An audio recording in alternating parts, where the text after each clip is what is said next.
people are chasing you and all. Charlie. Good morning. I hope your dreams were good, right? Welcome to the day, and AFCON is still big. Yep. One of my tips went through yesterday. Did you? Yes, I was tipping Gambia to go through because I like the underdogs. Okay. So I got one underdog right, and the other underdog went home. They did so well. Comoros did well. We'll save the details for when we look into our social media trends. But if you are in this country, for us on the government side of things, on the governance side of things, you would know that Parliament is resuming sitting today, and we are hoping for better consensus between the two sides in their deliberations going into the next few weeks for this session. So we'll be having some officials from the two sides of the House at the table to give us, if they can, some assurances and some concessions, if they are willing to give it, on what they intend to, how they intend to conduct themselves in this new chapter of Parliament's life. Well, I know e-levy is going to be a big thing. It will be. They've been meetings, town halls. The NDC, the opposition in Parliament, have been doing their interactions and their suggestions. The government people have also been doing their town halls. They were in the Eastern region, Koforidua, for that, and consensus lots of building, back and forth. And we'll see what happens. People say that the bill has already been passed. Others are saying it's been passed. Implement it there, that kind of thing. So it's going to be quite interesting. I know Parliament will be good. We hope you guys are what we call us this year. Definitely. Okay, yeah. Please behave for us. All right. We are proud of you. And when you do the wrong thing, then we feel sad because you represent us. Then they can't explain to their children and our children and our women why we are seeing parliamentarians behave the way they do. So we'll be looking forward to better collaboration. Exactly. In the words of Bob Marley, we don't need no more trouble.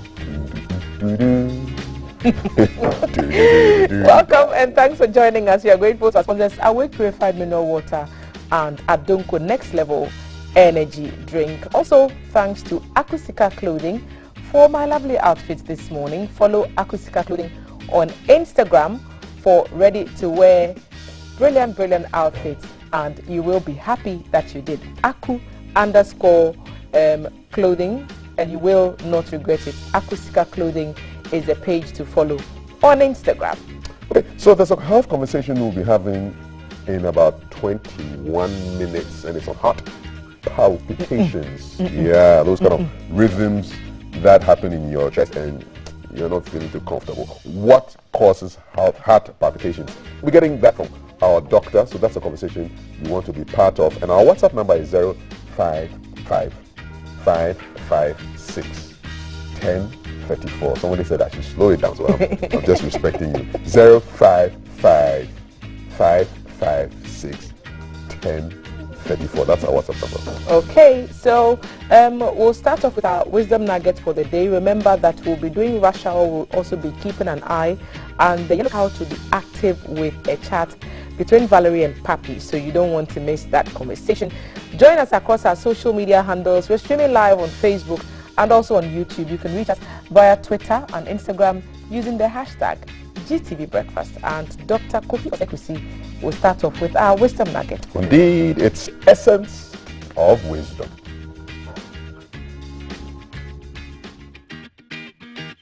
It's a good morning to you. Always very humbling and very exciting for me to get to serve you the wisdom nugget for the day. And nugget a day helps to keep the problems away. Look, today we're talking about another super exciting topic. And it's about the essence of wisdom, or the importance of wisdom. Of all the things in the world, why should we be talking about wisdom nugget for the day?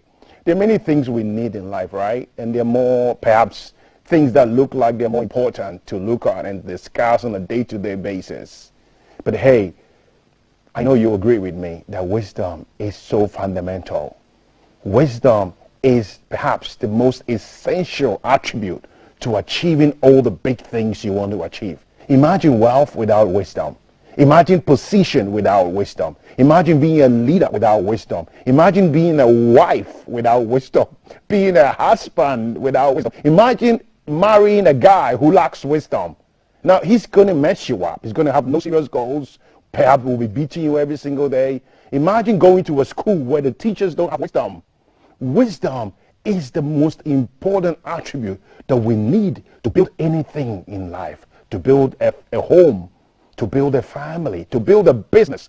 You need wisdom to build a business, to build a nation, to build a community. Anything significant in our lives is going to require a lot of wisdom.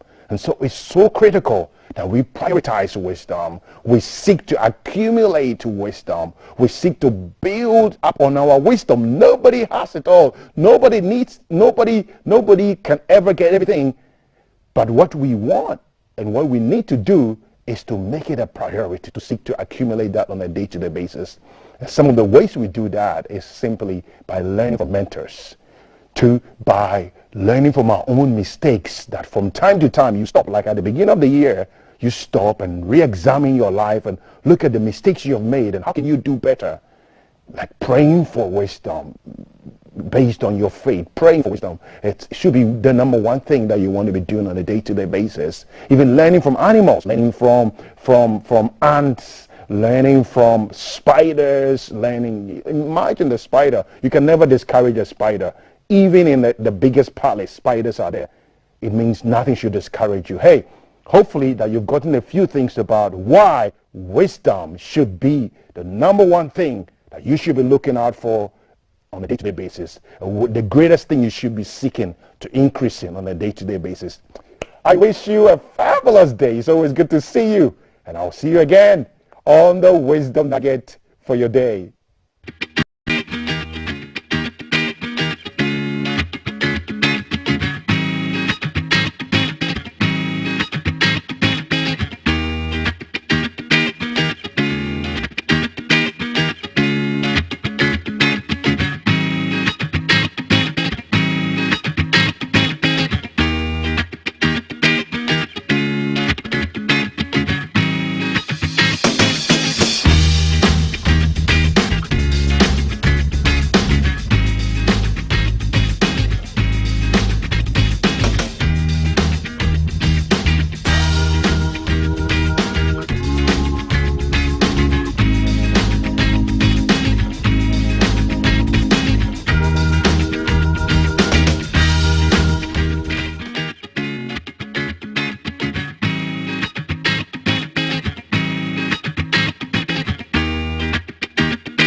Welcome to the Trends, 6:14, and GTV Breakfast is what your eyes are feasting on. My name is Kath, and she's Thelma. Hey.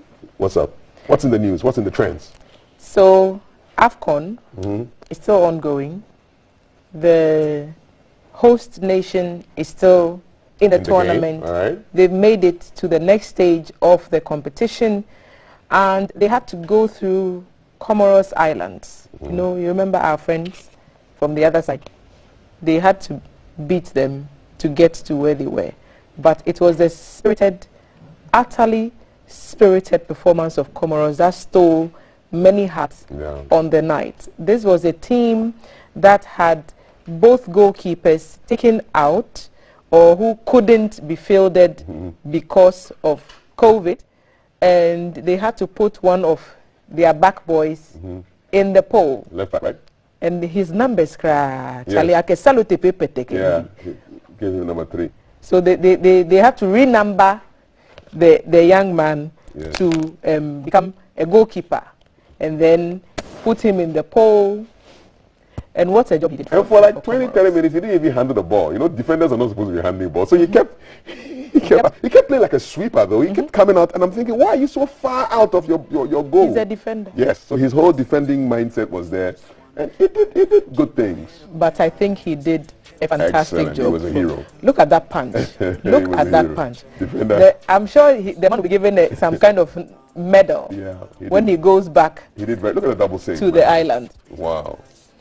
Oh, yeah. He did not make it easy for Cameroon. No. At all. Remember they were playing 10 against 11. Oh. They had a red card early in the game against Comoros. And so they were playing 10 against 11. an unrecognized goalkeeper, really. But he did well. He did well, and I'm proud of Comoros. They held the host. They made it hard for the host, really. I mean, after the first half, there was only one shot on target from Cameroon. They did. Yeah. They did exceptionally well, and I think they can only be proud of themselves. Indeed. They can only be proud of themselves. To have a gentleman you had to convert into a number 3 to put in pole. Look at that man. Yeah. Maybe he has a future career as a goalkeeper when his defending days are over. It reminded me of that advice you always gave your boys when it came to selecting people to play in the team. Yes. And you always said, well, if they don't pick you to strike, to be a midfielder, to be a winger, whatever, just offer to be in the goal post. You always play. You always play. Yes. Always play. You always play. So if the defense people will worry you, be a goalkeeper. That's I think it. you have a good career there. I think so. I think Comoros did extremely well. Yes. It was Cameroon who carried the game when they won against that island nation of less than 1 million population. So AFCON is still ongoing, and the unfortunate thing that happened at that football game is the stampede that happened outside the gates of the stadium, which we are told claimed at least 6 or 8 lives. I think the latest figure is. So I don't quite know what happened there, but because of COVID, this stadium was not supposed to have more than 80% capacity, because ahead of the tournament there had been an announcement that because the numbers at the stadium could not be at full capacity, so this was an 80,000 capacity stadium. They were expecting about, say, 60,000 people who were all trying to get in. So something must have happened that triggered this. Officials are saying an investigation will be held into the circumstances that led to these things that we are seeing. I think most people in the stadium itself did not even know that something was happening outside, and I think they were only reading about it in social media posts and elsewhere. So I think there was quite a number of people there. Everyone obviously wanted to be a witness to the scenes in stadium, but these unfortunate scenes I think will be remembered. Just look at the pack of people, the sea of Cameroonian faces in that shot, all just at the stadium. Few masks, a few scattered. Very few masks. A few ones that you can see in sight. So unfortunate, quite unfortunate. And I think is the one thing that perhaps has marred the games so far, apart from everything that has happened on the pitch. Our hearts go out to those who are affected by this. Yeah. So what else is in the trends apart from AFCON and sad issues like this? It's still another sad issue. Was it yesterday we were talking about how Burkina played so well, despite all the stuff that was going on back home, and the fact that gunshots had been heard around the area of the presidential palace, and the Minister for Defense had come out to say no, there was nothing there. People should just remain calm. Well, yesterday news broke that, on the contrary, something was very much going on, and that the military had taken over the country, dissolved the government, dissolved parliament, and basically it was the military. It is the military that's now in charge of our northern neighbors, Burkina Faso. Let's check out the video. They say they've suspended the constitution, dissolved the government and closed the borders as well. We've made this decision solely to put our country back on the right track and to bring our forces together to fight for the territorial integrity of our country, the recovery of our country and the sovereignty of our country. The statement was made in the name of a previously unheard of entity, the Patriotic Movement for Safeguard and Restoration. Sources close to Roch Kabore say he is under arrest in the capital after heavy gunfire was reported near his residence overnight.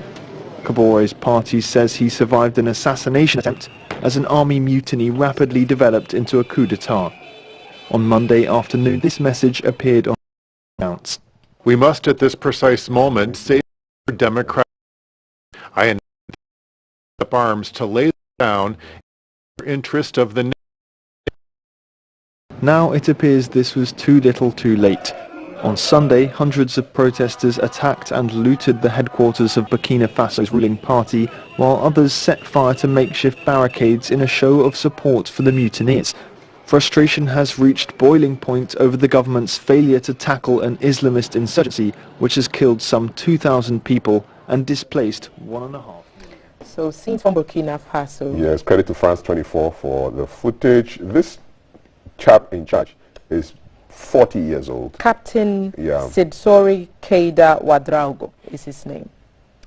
Charlie, this military business, me, I don't like it. And he just announced that another army officer who is Lieutenant Colonel Paul Henry Damiba would be the one in charge of the country until further notice. And this was a man that was promoted in December by President Kabore. Of course. And to the position that he held as commander of the country's 3rd military region. And so, yes, somebody appointed by President Kabore.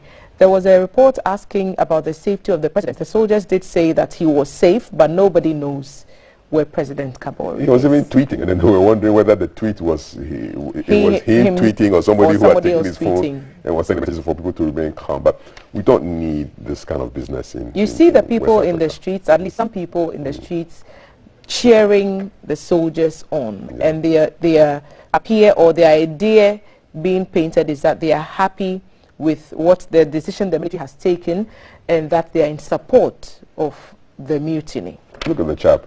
It looks like a rapper, you know, fresh-faced military man in charge of a country now after he's 40. He's a captain, so still a long military career ahead of someone at that age. But so Burkina Faso, the borders remain closed from what we are being told, and it remains to be seen what the continental or sub-regional response will be. ECOWAS says it is monitoring the situation, but no word yet on sanctions or whatnot. I guess they want an opportunity to understand what may be going on before perhaps issuing an official statement. I wonder. It's a coup now.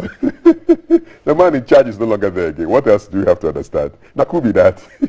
You know, we hope things are calm and safe in the towns of Burkina Faso, Bobo Dioulasso, Ouagadougou. You know, I was born in Ouagadougou. Yes, it's many years ago. So it's wishing that everything remains calm and the authorities just do what they have to do and as soon as possible get back to civilian rule. You know, let the soldiers remain in the barracks and constructing roads and helping out with disasters, and we don't need more trouble in this West African sub-region. We've had Guinea, we've had Mali, now we have Burkina. There was some BBB happening in Togo. I was monitoring yesterday on the wires. So the Guineans are back out of the competition, and their president, the military man, also warned them that they better win the trophy. Otherwise, they'll have to refund the money that was invested in them. So they've lost. They are going back home. We just want stability and peace so that we can do things in our sub-region. They are close enough that whatever happens there could potentially put us also at threat. So I'm guessing that especially for security within the northern part of our country and the borders there, it would be very, very tight in order to keep the peace that we are. And I'm sure that if the need arises, the sub-region, the continent would rally around and support whichever reconciliatory process will be required to bring Burkina Faso to normalcy. So we remember and we keep that country in our prayers. Indeed. Yesterday, we did a cheesy quiz and we asked a question and we just wanted one answer. And the answer was none. So but it doesn't mean we didn't want no answer. We wanted an answer, we said none, right? We wanted an answer that said none or zero. Okay, so the question was, how many times has Didier Drogba won the AFCON tournament? None. And it's none. Or 0 times. Zero times. None. He has not won the AFCON. So, hey. Winners. The winners that we got for yesterday, Adonu Julius from Ashalebotri School Junction, Idrisu Osman Bagayariga from Kaswa Liberia Camp, and Richmond Bracco from Anya Awoshi. Is it Beche Bracco? Yes, Beche Bracco from Anya Awoshi. So you are a winners from yesterday's cheesy quiz. Get ready to get some vouchers to grab some delicious meals from Cheesy Pizza, any branch at all. They don't just sell pizza, they have other meals as well. So go there, and if your voucher does not cover enough, buy more, because they have some delicious meals just for you. I'm going to ask them if they have akpala. If they have akpala, they will give me pizza. There's no akpala at Cheesy Pay. If you want akpala, the bush can't. All right, so thanks a lot, Cheesy, for sponsoring that. And our friends are going to enjoy those crunchy, cheesy pizzas, courtesy of the promotion. Stay tuned to GTV Breakfast. You don't know when the next quiz will come again, you know. So yeah, I may ask you what color clothes did Thelma wear on Tuesday, the 25th of January? Which is brought to you by kindness of Akusika Clothing. So follow Akusika Clothing on Instagram, and you have the opportunity to get lovely outfits like this one, and it's ready to go. So pick up some fantastic designs from Akusika Clothing. Okay, still to come, we have a conversation on heart palpitations on Health Check, and then today marks the return of the once fighting but now peaceful parliamentarians. Yeah, and we're praying that this year their resolution is no more fighting. Yeah, joy is better than war. We'll be watching them closely as the people who put them into power. We are their bosses. Because now there's even more reason to encourage discourse. We're seeing all these things. Burkina Faso is just the latest case in point, which tells us that the people are listening, they are watching the leaders, and they just want to live a comfortable life. Don't give us heart palpitations. Parliament will be the people to help that process to come on board. Maybe so. Okay, so stay with us. Health Check coming up next. WhatsApp number is 055-556-1034. Our conversation is on heart palpitations. We've got the headlines coming up after that. At 7, we're doing Rush Hour, and keep an eye. This is your show, and we'll be right back with our conversation on heart palpitations on Health Check. Once again, welcome to the show. Coming live from the capital, this is the Breakfast Show.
Good morning, my neighbors. Good morning. Good morning, everyone. Good morning. It's a good morning, and we serve you breakfast. Not just any breakfast. Sizzling healthy. Yeah,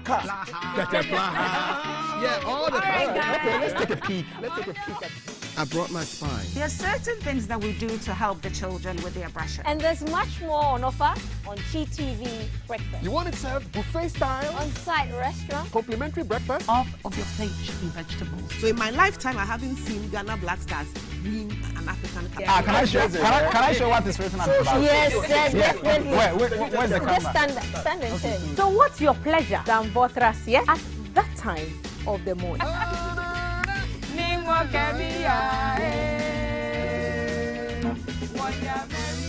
So never skip breakfast. On GTV Breakfast. From Monday to Friday at 6 a.m. We've got you covered with a trusted team.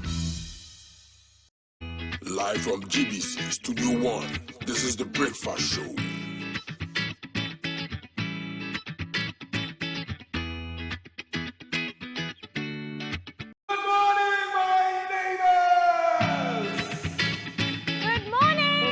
Good morning. It's a good morning, and we serve you breakfast. Not just any breakfast. Sizzling healthy. And there's much more on offer on GTV Breakfast. So what's your pleasure? Dan Votras, yeah? At that time of the morning. You want it served buffet style, complimentary breakfast, On-site restaurant, or room service? we've got you covered. From Monday to Friday at 6 a.m. With a trusted team. So never skip breakfast. On GTV Breakfast. Coming live from the capital, this is the Breakfast Show.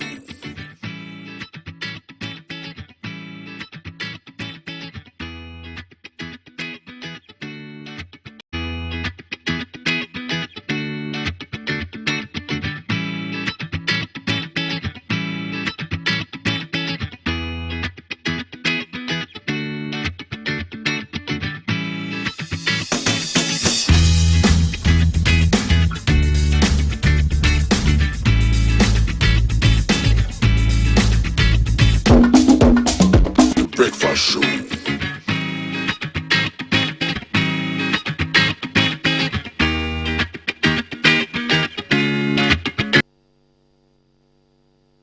Okay, welcome to the show. This is GTV Breakfast. I'm just looking at what's trending on Twitter. Boku is trending.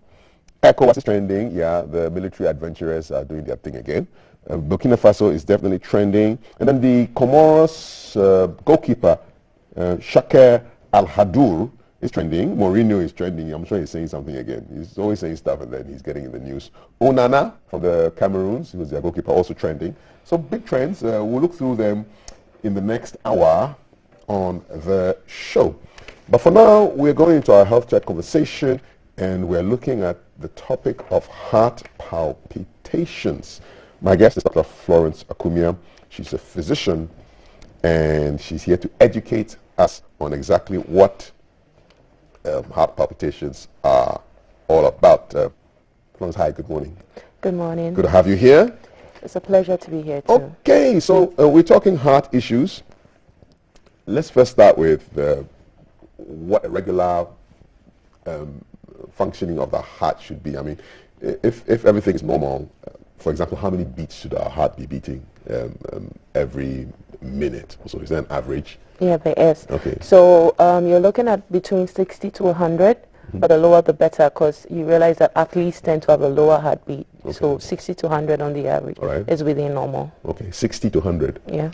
Beats per minute. Per minute. Yes. So at 60, obviously means what, you are relaxed? Yes, it could mean that you are relaxed. It could mean that you've trained yourself a lot. Your cardiorespiratory fitness is good, so you are at the lower end of it. Okay. What is cardiorespiratory fitness?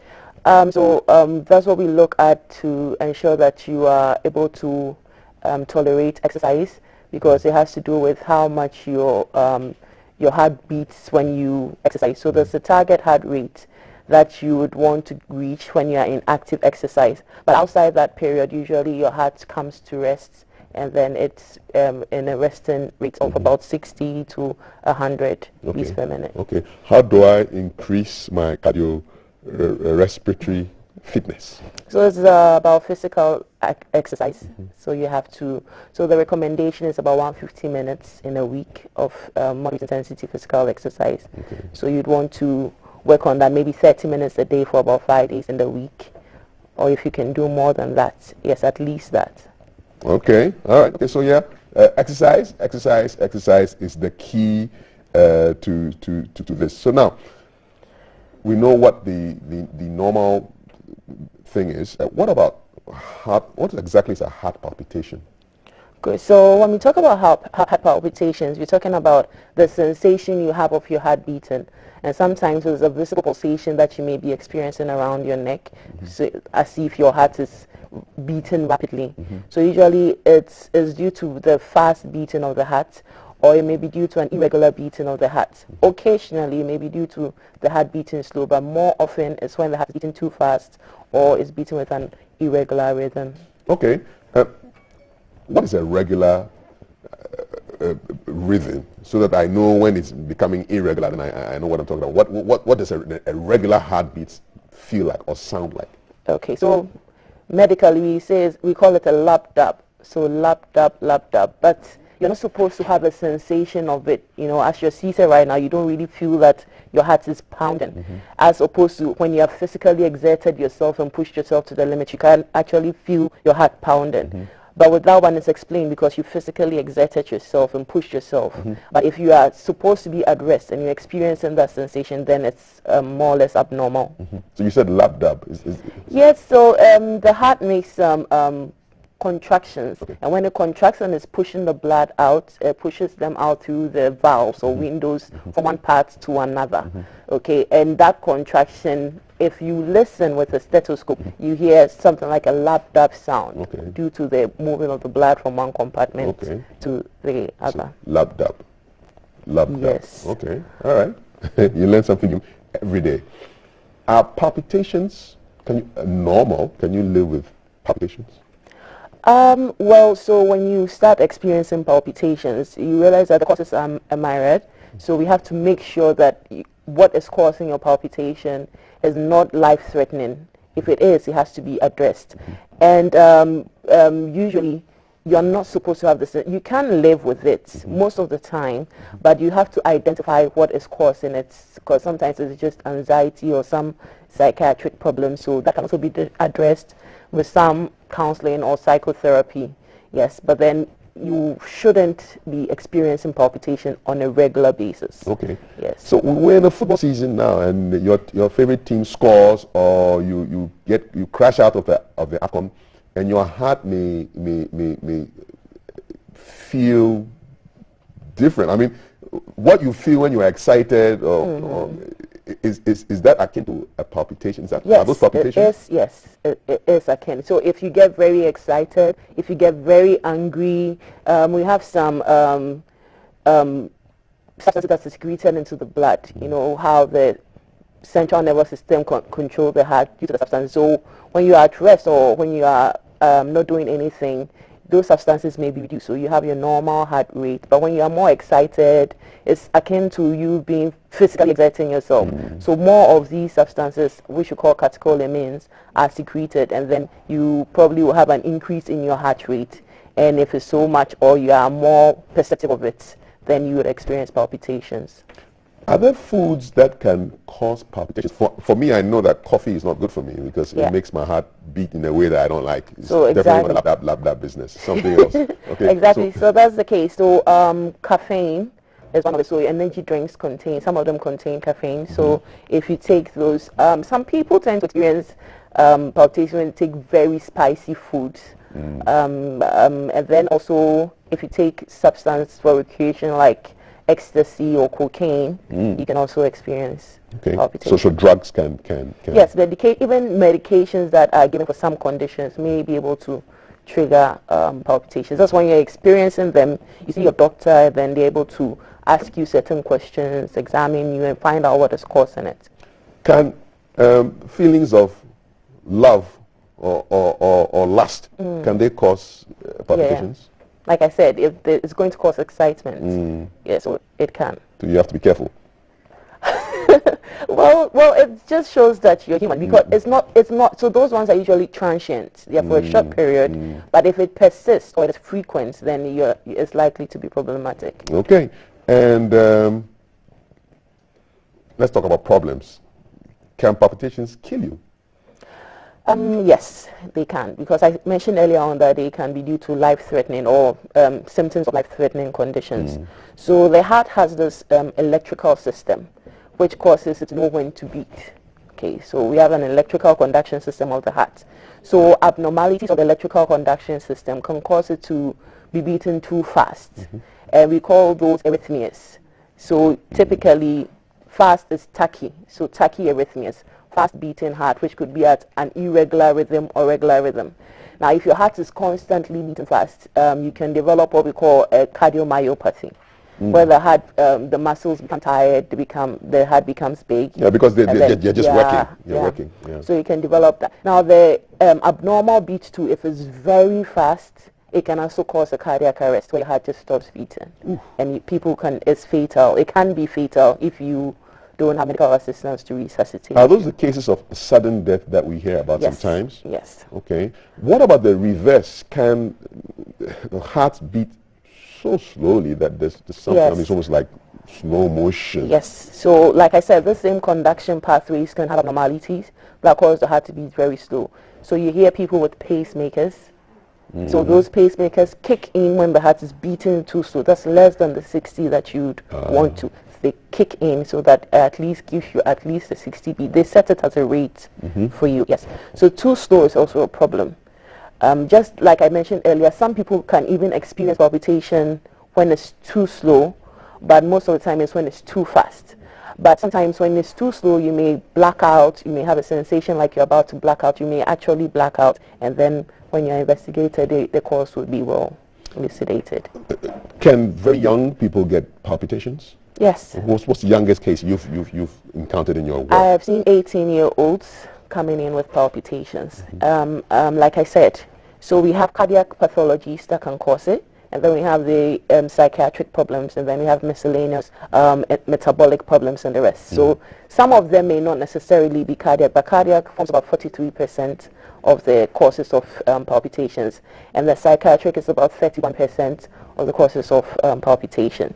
So that's why you need to be assessed. So sometimes you are born with a heart problem, that may not have manifested itself, but maybe in your later adolescence or your early adulthood, then you start experiencing some of these symptoms. So when you're investigated, it's then made clear that maybe you have a structural heart defect, or you have these electrical abnormalities, or maybe you are taking some medications, or you have another condition which is predisposing you to getting palpitations. How do they fix the structural problems with your heart? So if it's a structural problem like defects like a septal defect, it may be fixed surgically. We are also now doing endovascular procedures.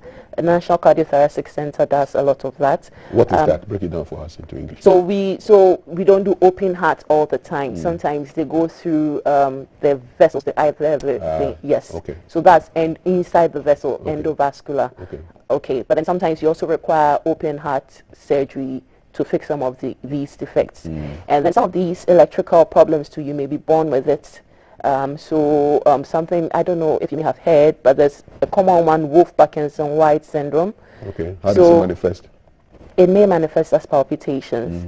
And if these arrhythmias, you may also black out, like I said earlier on. Some people too may be very asymptomatic. Some people go for military assessments, like they want to enter the military, and then they are sent back that they have a heart problem, and some of them are due to this, which they pick up when they do the ECG. Okay, so not always would you have the electrical problems manifesting as palpitations, but then sometimes you would have it manifesting as palpitations. So for those ones, we sort of do further studies to identify the source, and then we sort of ablate it, and then you have some relief from it. So what the heart is almost like in the middle of an electrical system, a circuit, and then sometimes a wire touch. Yes, and then exactly you get the palpitations. Yes. Okay, nice. How about the psychiatric causes of palpitations? So anxiety, sometimes depression, panic disorders can all predispose you to getting. Sometimes because of the somatization, you have a psychiatric problem, and then it will manifest physically, not necessarily because So all the thinking and about stuff will now manifest as a palpitation in your heart. Yes. So and then for that one, how do you manage that? So for that one, we have screening tests that you may be subjected to. And when you're diagnosed of these psychiatric problems, you are referred to see a psychiatrist who will probably give you some psychotherapy. But if it's so severe that you require medications, there are medications that they can give for that. Okay. Yeah. Dr. Florence Akumia is a physician, and she's talking to us about heart palpitations. WhatsApp number is 055-556-1034. Thelma is on the spot to read your messages. Thelma, what's up? What do we have? Good morning, Kaf. Good morning, Doc, and thanks for joining us. So we have a number of our viewers sending us questions across our social media platforms. This is the WhatsApp 055-556-134. I think we've talked about what can trigger heart palpitations, but the second question, how can a pregnant woman survive heart palpitations, and what's the difference between heart failure and heart palpitations? Pastor Richard Kwame Jiwonu is asking, I think heart failure, you are gone, but palpitation, you are still here. But that's my layman's so, Doc. Okay, so his first question was about pregnancy. I think what triggers palpitations, I've spoken a bit about it, the various causes of palpitations. So I'll take the pregnant woman. So the pregnancy is termed a hyperdynamic state, meaning your blood flow, circulation increases. Okay, it's similar as the case of anemia. People with anemia also tend to have palpitations. Okay, yes, because the heart needs to work more to move the blood around to carry the little oxygen it's able to carry to the body tissues. So that's similar to what a pregnant woman may feel. And it's even worse if the pregnant woman has anemia, because some pregnant women suffer anemia too. So yes, the cause would have to be elucidated. You have to investigate the person to identify the cause. If sometimes you don't find any cause, so with that you manage symptomatically. Yes. And then the difference between heart failure and palpitations, like I said, palpitations can lead to a form of heart failure, which is called a heart failure from the cardiomyopathy that develops. Okay, so that's a dilated cardiomyopathy. But heart failure is a spectrum. It could just be the heart not being able to work, but then you have symptoms of the heart not being able to work. So that's the difference. Palpitations can result in heart failure, but they are not the same. Okay. Okay, so Aaron is asking what elements or factors can block the heart from beating on a regular note, if there are any food items or regular food patterns that is good for the heart, and is the position of the heart in a human isn't on the left side. I mean, the dock is here, and dangerous elements that damage or destroy the human heart. So lifestyle changes, he's mentioned diet. Like you're doing a Viva or something. Yes, that's fine. So, I mean, people are worried about this because these are daily activities of daily living that they have to make sure they're not doing anything to harm themselves. So, for your diet, we recommend some cardioprotective diets. One is the Mediterranean diet, and with and then you have to take in some amount of potassium, some amount of magnesium, and less amount of salt. What are the foods which give you potassium? So potassium, you can get it in coconut water. So a lot of the fruits and the vegetables, so that's why they recommend you to take a lot of fruits and vegetables with your diet. Have these vitamins and minerals that you need. Yes. So if your electrolytes, they are called electrolytes, potassium, magnesium, calcium, sodium, chloride. So they are all in your blood. They are all influencing the function of your various organs. So if they are too low or too high, they can predispose you to developing palpitations. Yes. Okay. And what is the Mediterranean diet? So yes, like I said, so you take moderate amounts of proteins, a little amount of carbohydrates and fats, and then more of the vegetables and the fruits. Fruits and vegetables. Sure people who don't like fruits they always win. Eat more. They win. But don't all our soups and sauces contain? No, we want the real, we want the brown. We want the green stuff, the yellow stuff. So here are some questions. Can sex cause palpitations? And can aphrodisiacs cause palpitations? Drinking very cold water. I think my mom is the one who is always for don't drink cold water. She always drinks warm water. Can cold water cause palpitations? Does it count? Well, if you're cold, your body tries to warm your body up by the heart beating fast to move blood around. That's another function of blood to maintain homeostasis, which includes heat. So it can cause you to have some palpitations. What is homeostasis? Normal balance to keep in equilibrium. Yeah. Thank you. Wait, so they said sex and aphrodisiacs. Yes. Let's start with the aphrodisiacs. So they are all the same. Place. So sex is like a physical activity. Like I said earlier on, if you exercise, and sex is a form of exercise, so it can cause you to have palpitations, especially if you're very excited, it's very vigorous. You can have palpitations. Now with the aphrodisiacs, I mentioned earlier on that some recreational drugs, or if they contain what we call sympathomimetics, they are the substances in the blood that cause your heart to beat fast. So some of these aphrodisiacs contain some. Some of even the weight loss medications also contain some we call them amphetamines. So some people are trying to lose weight, they're on some pill and they start having palpitations, or sometimes they just develop swollen feet, which is when you are tipping into the heart failure part of the spectrum. Yes. So all these medications can cause palpitations. So moderate sex, don't get too violent.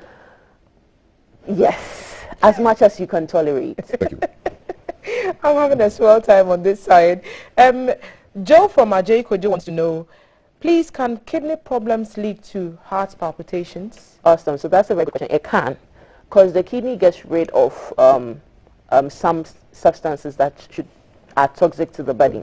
Okay, and it's also same going back to homeostasis. So the kidney is also involved in that. So the amount of potassium you have, if your kidney is not working well, you tend to retain a lot of potassium, which causes you to have have palpitations. And here's one asking for the difference between heart palpitation and heartburn. Lovelace is asking from Mataiko. Awesome. So I think the name heartburn is self-explanatory. It gives you a burning sensation usually in the central part of your chest.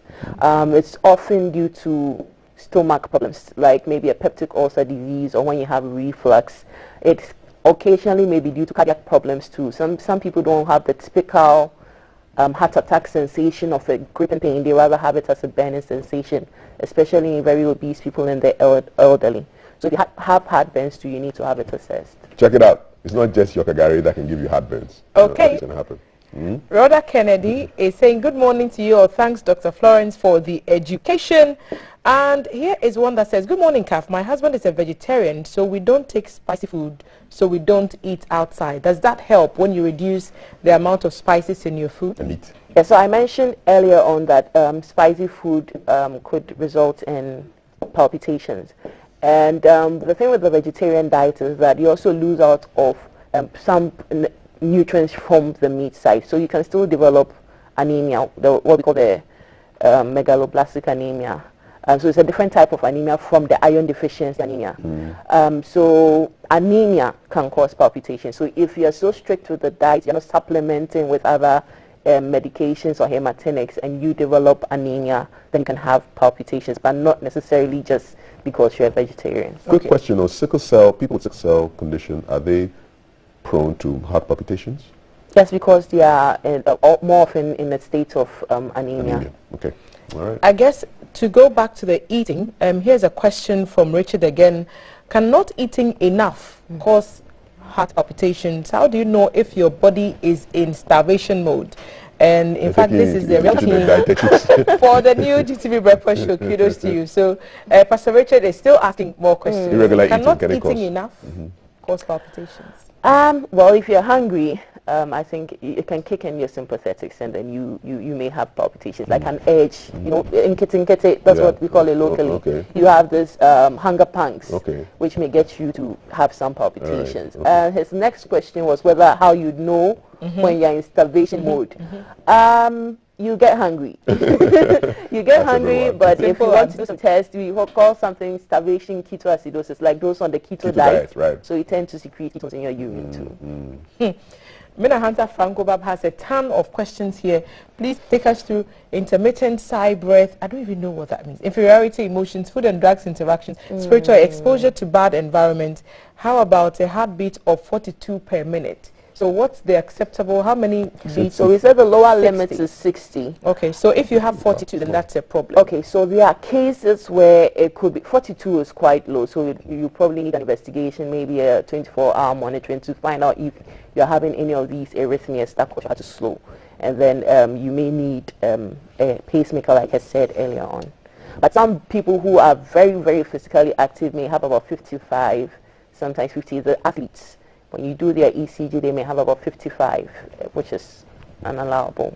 Okay. Does any of this make any sense to you at all, Doc? This taking intermittent I think number one is, one of these things you do to calm yourself down. I don't know if it is something he is not in control of, but it could also be maybe you are having anxiety subconsciously, you're trying to calm yourself down. Or you're angry. Oh yeah, you could. So it's usually something you do when you sigh and then you get palpitations? No, you don't typically get palpitations when you sigh. I don't know if all his questions are relating to palpitations. Okie dokes. So I'm going to try and get more questions on the side. This one, Kaf mentioned that he doesn't take coffee because he's seen that it's not good for him. So can daily intake of coffee as breakfast be a cause to heart palpitations? Daily intake. So we said yes, caffeine.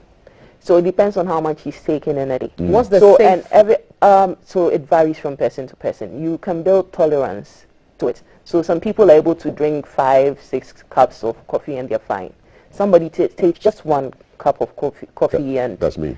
Yeah, that's me. Yeah. And you just begin bouncing off the walls. No, I just don't like it. Here is someone asking, I started having palpitations after eating garlic for a month. I visited my GP and was told it was an allergic reaction.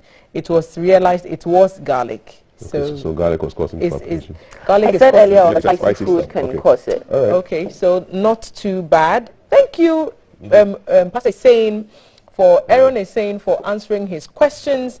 So many messages are coming in, and I'm going to try and navigate as much of them as I can. We encourage people to send us stuff, but if we get so many, we won't know how to scroll to the really important thing that you're sending us. How can people locate you, Dr. Koyo? Because some people might need your services. Someone says, I can't eat one ball of banku. When I eat small, then I'm full. Please, what causes that? This one is a digestion problem. It's a digestion problem. Doc is here to talk about heart palpitations, but we've seen how many... Unless the banku causes palpitations. No. Which I don't think so. Maybe you are reacting to something in the banku, you know. I want to ask, are footballers exempted from heart palpitations? They will not be. No. Some players have yes. even collapsed and on we the have pitch. Yes, exactly. So those ones tend to have these structural defects. We have something called hypertrophic cardiomyopathy. You can fall off on the court or field and die. Wow. Yeah, from the arrhythmia that is generated too. Yes. So yes, okay. Footballers can have it. Here's Fred from Seshi, who's saying, I experience irregular heartbeat when I'm bathing. Is it palpitation? What is causing it? Does drop in HB cause palpitation? Fred is asking from So Seshi. I think we've answered his second question. Drop in HB is anemia, and we said it can cause... bathing? Yes. So it has to do with what precipitates it. Is it when he leans over to fetch water, or is it that he gets tired easily? Because when you're tired or you're fatigued, you can have your heart beating faster to compensate. So he needs to have it. Or even the temperature of the water, if it's too cold? Yes. It can cause you to... But I don't know why you consistently... Okay. Okie dokes. So here is one. I think we talked about chest pain. So can sudden causes of pain around the chest or heart area be a cause of heart palpitations? Yes, so if the heart is beating very fast, outside the heart failure that it can develop in the long run, if it's so fast, it can actually cause to the oxygen supply to the heart. The heart also gets oxygen from the blood. So if it's beating too fast, then it doesn't match the oxygen coming to it. So you can actually get a type of heart attack, which we call the type 2 MI. Yeah. Okay. Okay, Kath. So that would be it for now. I'll hand it over back to you and the good doc. Thank you very much, Thelma. I want to end with two questions. Number one, what's the rough and ready way of you counting how many beats are running through your body in a minute? Can you show us something we can do? So you can actually feel the pulsations, which is from the force of the blood being moved from the heart. So you can, if you take your wrist along your thumb, you could just feel, and if you feel, you get the pulsation. Do you get it? Okay. So with the pulp of your fingers, you feel. Yeah. Yes. You can also feel around your neck. Your neck. I don't know if you feel the trachea. Yeah. Then you move a little bit laterally to it. Okay. You can feel it. Yeah. Why don't we just go to the heart? Because you see, there's a lot of muscle layers, bone, skin separating. So occasionally, or in some circumstances, you can actually feel the pulsation of the heart. You can see it in some people, especially those who are very thin, or those who have hearts that are enlarged, those who have hearts that become very thick. You can actually see and feel it on the chest. Yeah. And finally, second question: what would you want people to take away from this particular conversation about heart palpitations? So essentially, there are things that happen. They can be very brief. If it's very brief and transient, and the cause is obvious, then we are not alarmed. But they can also be caused by life-threatening conditions. So if you're experiencing them persistently or frequently, you should report to the hospital, have your doctor assess you, run some tests, identify what is causing it, and then give you the appropriate treatment. Okay. How do people reach you? I work with Kolebu and also affiliated with the National Cardiothoracic Center. Okay. So they should just come to Kolebu and look for Yeah, but essentially all my colleagues do the same thing. So you speak to any doctor and I'm sure you'd be taken care of. All right. Dr. Florence Kumia is a physician at Kolebu and the National Cardiothoracic Center, and she's been teaching us about what to look out for as far as heart palpitations are concerned. Thank you very much. Thank you, Kafi, for having me. Yes, enjoy your day. Shout out from all of us here to Dr. Hilda Boy, doing great things for us, and we are grateful to first. What 556 this on the headline and joined by two special guests. The headlines: Peter Tekbe is a policy analyst and a consultant, and Professor John Mautor is the Dean of the School of Graduate Studies. He convenes today, hopefully without the blow and the unnecessary and us, all right, hopefully. And our guests are Habib Idrisu, Second Deputy Majority Whip, and Deputy Leader Rahim Ahmed, MP for Banda and First Deputy Minority Whip. Lots of whips in the house, but it won't be violent. You stay with us. This is GTV Breakfast.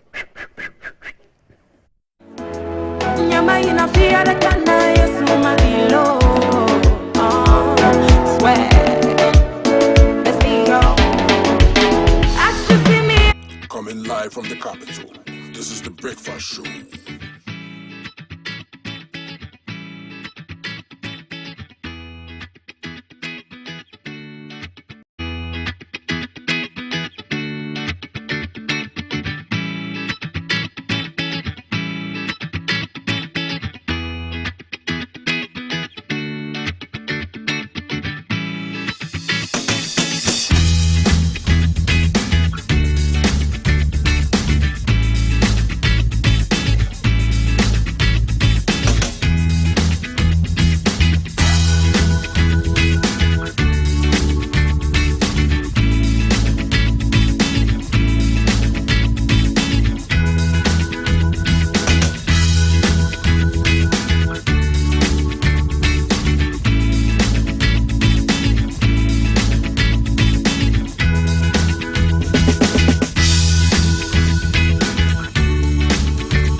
Good morning, my neighbors. Good morning. Good morning, everyone. Good morning. It's a good morning, and we serve you breakfast. Not just any breakfast. Sizzling healthy. Yeah, all the time. Okay, let's take a peek. I brought my spine. There are certain things that we do to help the children with their brushing. And there's much more on offer on GTV Breakfast. You want it served buffet style? On-site restaurant. Complimentary breakfast? Off of your plate chicken vegetables. So in my lifetime, I haven't seen Ghana Black Stars win an African Cup. Can I show what it's written about? Yes, definitely. Where's the camera? Just stand and turn. So what's your pleasure than Botras, yeah? At that time of the morning.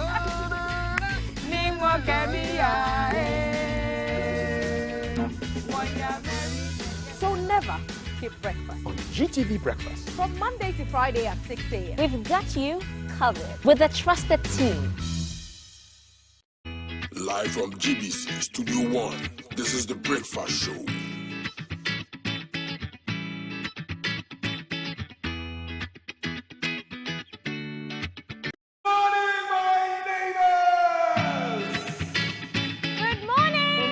Good morning. It's a good morning, and we serve you breakfast. Not just any breakfast. Sizzling healthy.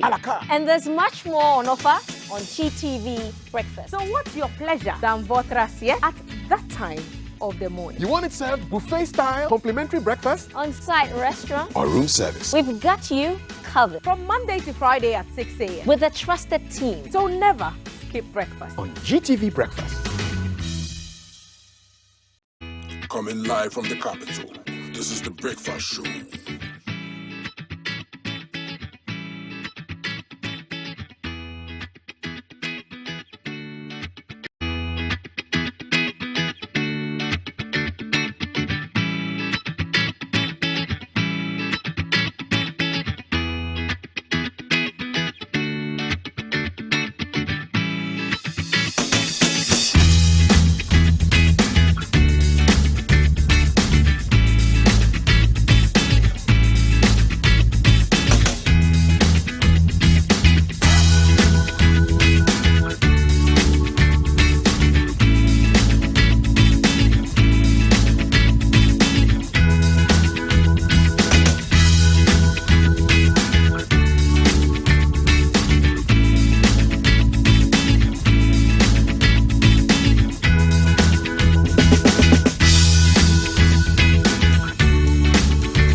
morning, my neighbor. Good morning. Good morning, everyone. Good morning. It's a good morning, and we serve you breakfast. Not just any breakfast. Sizzling healthy. Yeah, all the time. Okay, let's take a peek. I brought my spine. There are certain things that we do to help the children with their brushing. And there's much more on offer on GTV Breakfast.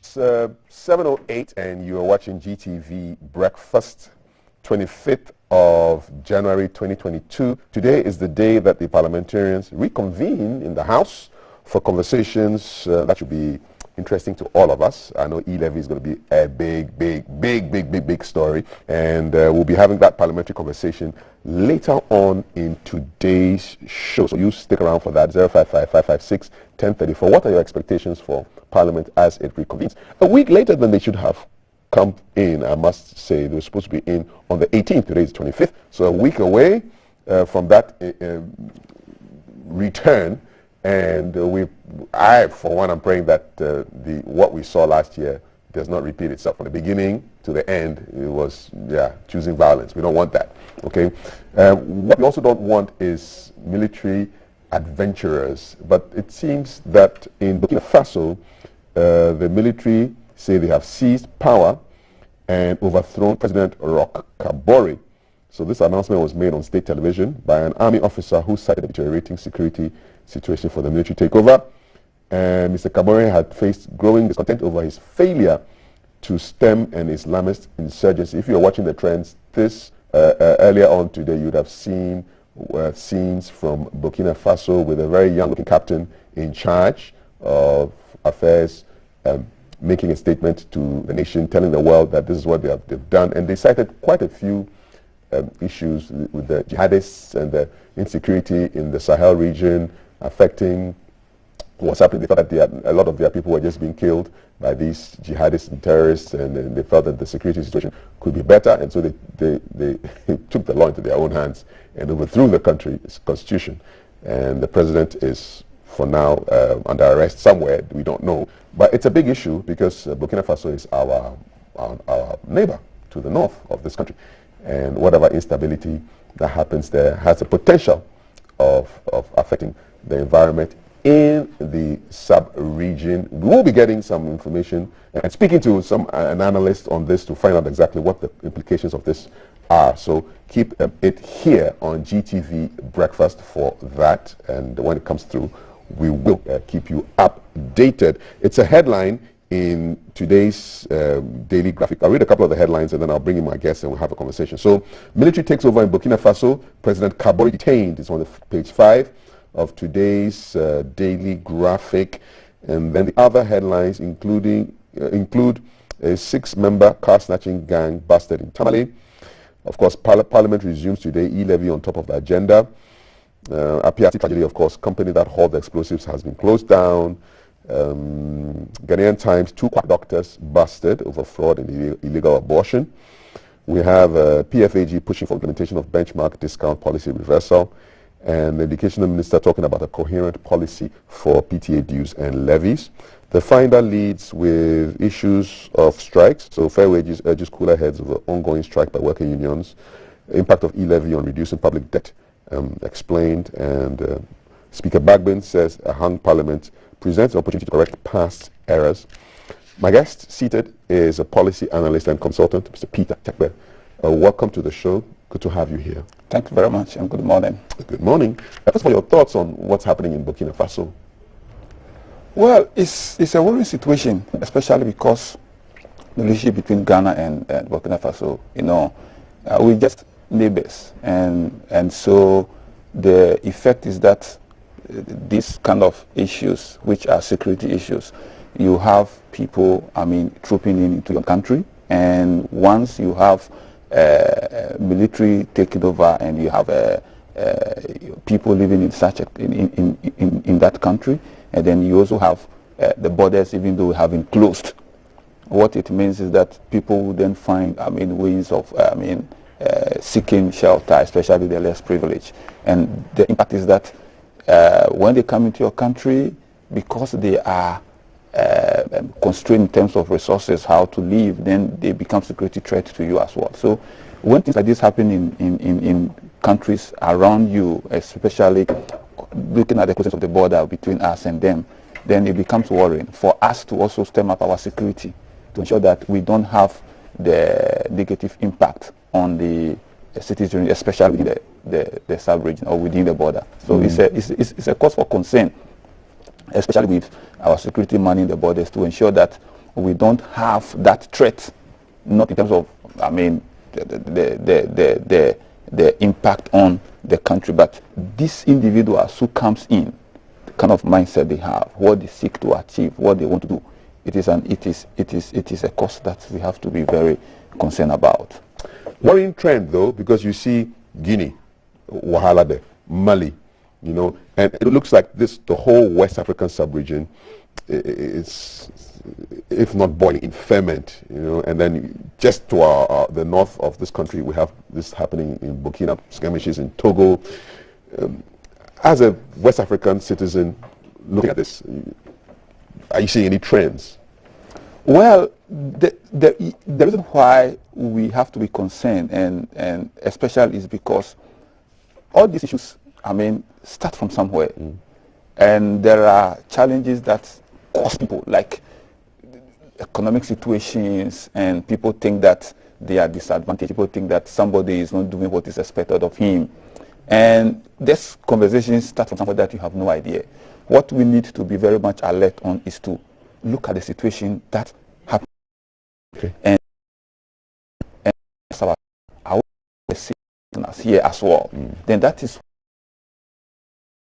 to be able to then put up a strategy, or how to engage, how to dialogue, to ensure that we don't have the impact. Because it's when these people come in, as they talk, they are told of what happened, they are told of what brought about that. Then, as humans as we are, people also begin to tone that line. And that is why it is much of a concern for us to start, scanning the environment seriously, and then see how to wipe out all these situations. Awesome. All right. You've been joined by Professor John Koku, Dean for the School of Graduate Studies at UPSA.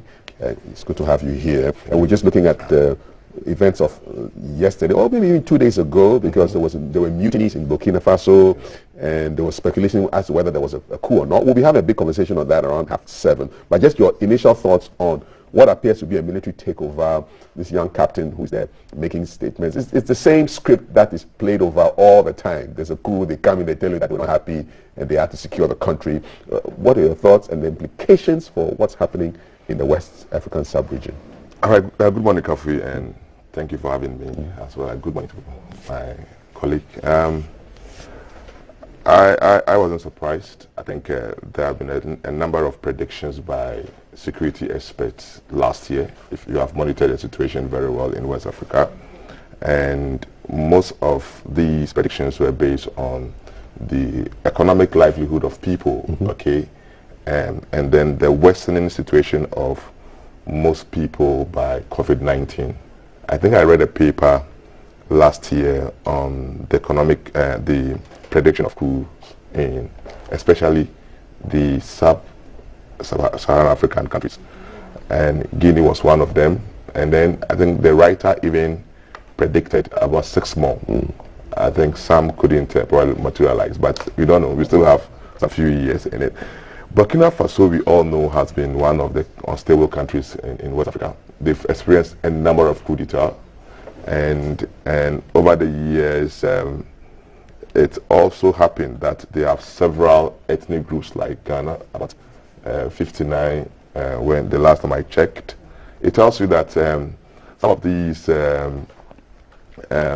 instability probably derive from various factors, and I'm very happy my brother here mentioned economic related issues.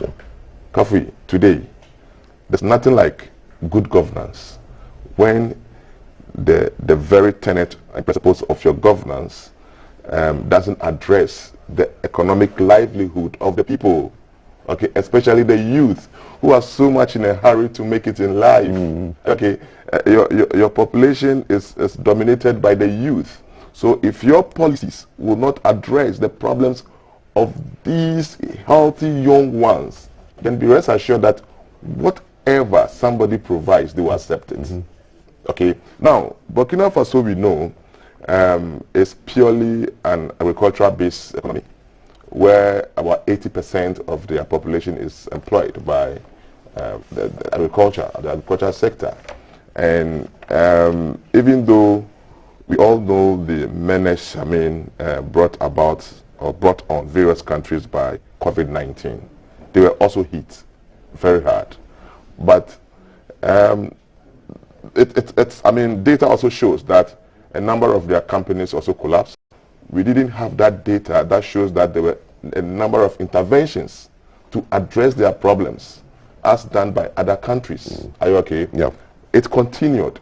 So for me, I wasn't surprised that this coup d'etat probably took place. But one of the major issues they raised, which is of concern, it should be of concern to Ghana as well, is the fact that the insecurity of people, especially from these terrorist groups, the jihadis and all that, it tells you the level of violent extremism by those people, these groups, they have on the people. Let's face the fact. You see, I started with the issue of economic stability of your people, economic empowerment of your people. If the people don't get what they expect from you, others will provide them. And when they provide them with those alternatives, they become the alternatives. They will orchestrate their plans. So using the military will not solve your problem. In this particular era. And it boils down to what your citizens watch, what they listen to, and they will just oppose it with their expectation. If they are not met, and other people will offer them. Look, this jihadist movement. I read a couple of write-ups. Some data was provided in some part of Nigeria, where some of these groups even provide electricity for the people. They are like a service provider now. They give them water, what the government doesn't give. will give you. So you have that allegiance to them. Indeed. You always protect them. And the government will portray them as the bad people. Okay? So often than not, we want to solve economic issues with military intervention. It will not help. It will help. And the military may not even have the capacity to solve the economic problems of the people. I really thank you for your insights, both of you, Professor Moto and Mr. Tekpe. I want to just jump onto the line now and speak with the Dean of the Ghana Armed Forces Command and Staff College. He's an expert on international affairs, and he has deep interest in what's going on in this sub-region. Dr. Vladimir Ntwi. So good to have you on GTV Breakfast. Your initial thoughts about what is going on in Burkina Faso? Thank you for having me. My initial thought, I wasn't surprised, and there's no surprise in this if you analyze the underlying factors. It's similar to what happened in Mali in 2012. You have soldiers underfed and resourced, and you just dump them to face the terrorists. When things are going bad, they will rise.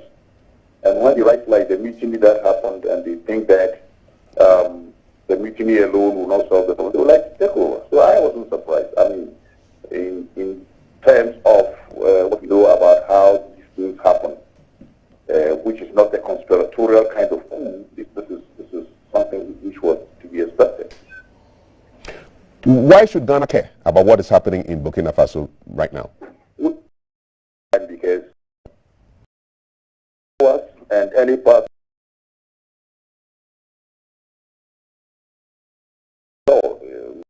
and we should be worried. Thirdly, if there is if the situation goes worse, you have an influx of refugees into Ghana.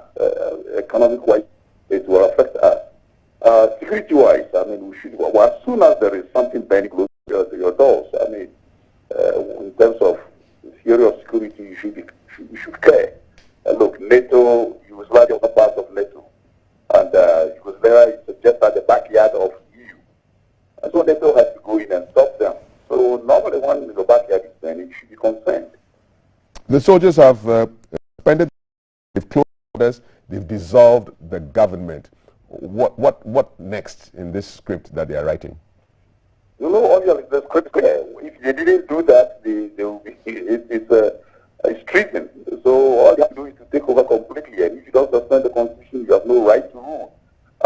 If you don't sack the government, then you don't have legitimacy also. So what they are doing is to sack the authority, make sure that they are in control, and then begin to roll out what they think they can do. Do the people support this action, the ordinary citizens of Burkina Faso?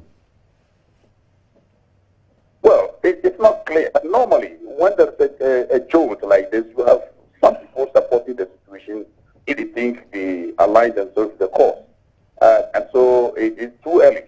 Unlike Mali, Guinea, and that place, what you see people on the streets and that sort of thing, Burkina Faso has a clear situation where, because of terrorism, any act of mobilization like that and mob kind of thing can end up somewhere. So I'm monitoring quietly, but obviously, even if there is no support, the junta will definitely rally support.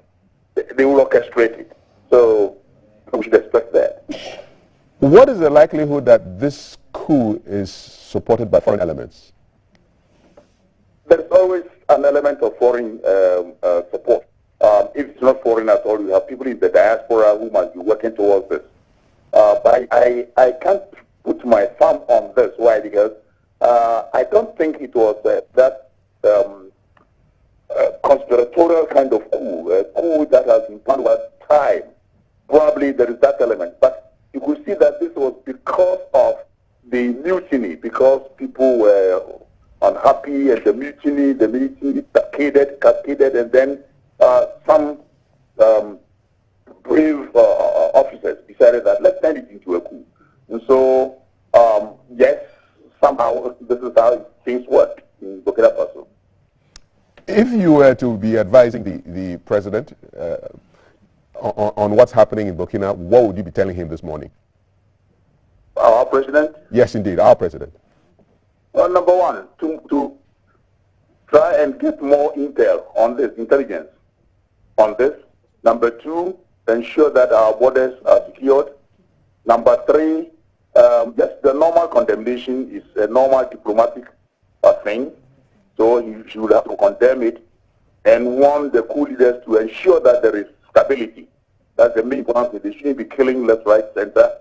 And quietly, I'll tell him also to be very careful about our own circumstances. Why did you add that particular point at the end? I added it because of what I said earlier. When anything is happening, there are miscreants in every country. If it's happening in Cote d'Ivoire, there will be miscreants in Ghana. If it's happening in Ghana, there will be miscreants in... People are watching. And already, you know, in Niger, there are things going on also in Niger. Quietly, I don't know whether you know about it. You know, so people are watching. Once there is something like that has succeeded, there will be some unscrupulous person who say, why don't we take advantage? Even when we didn't have it, we have some people who wanted to secede from Ghana, some people who wanted to win the coup, which is in court now, and that kind of thing. So where security is concerned, you don't joke with it. You don't say, oh, as for Ghana. No. By now, I think he, as the commander-in-chief, must have asked his generals to be careful. So alertness and caution are the watchwords. Before I let you go, Dr. Inchidansu, there's a story coming out of Boku of the death of a policewoman who was killed by unknown assailants in Boku. She was off duty, shot at Boku by unknown assailants while on her way on a motorbike to the barracks, pronounced dead. This is information on the police Facebook page and on their social media. Your thoughts on that, this attack against the policewoman, and then general insecurity in that part of Ghana? Well, certainly the situation in Boku is a dire situation. The point is that we haven't resolved the Boku issue up till now. So from time to time, you have things getting repeated. And Boku is a volatile place, and I believe that these things can happen. I think let's leave the police to find out exactly whether it is a direct attack on the police woman or attack on the institution police or part of the Boku crisis. If you haven't gotten these things, you don't have to give a conclusion. There is a possibility that somebody who hated her must have shot her. There is a possibility that somebody had a feud with somebody. There's a possibility that he had, that the police had at one point or the other supported somebody or not created a situation for a certain party to be interested, to get their aim or that sort of thing. So until I get enough, information, it will be very good. But it can also be linked to the Boku crisis. Indeed. But until we have the information, we won't be able to get a conclusion. Indeed, there may be, I'm looking at today's Ghanaian Times, page 16, and 4 people have been shot dead, 8 others sustained various injuries during renewed clashes between the Kusasi and the Mampusi communities in Boku in the Upper East region. So are there lines, are there links to what's going on in your view? That's exactly what I'm saying. Mm-hmm. You can only have the link when you have done some investigation and seen the link. Okay. But the Boku crisis will continually bring this kind of, the one you have just read shows that there is a direct link between that one and the Kusasi Mampusi kind of feud. Mm-hmm. But this police one, I'm not comfortable to say it is linked, but it may be linked. All right. It may be a situation where it is a link. We'll leave it here. Thank you so much for your insights. Dean of the Ghana Armed Forces Command and Staff College, Dr. Vladimir Nchidanso, talking about developments in Burkina Faso and commenting also on the killing of that police officer, the policewoman in Boku, and then the killings between, in a conflict between the Kusasi and Mampusi communities. Are you watching us from Boku, or are you in Ouagadougou as we speak, catching us on Facebook? We'd love to hear from you on what the situation is. 055-556-1034. That's our WhatsApp number, 055-556-1034. If you're outside Ghana, please add the 233 and drop the first 0.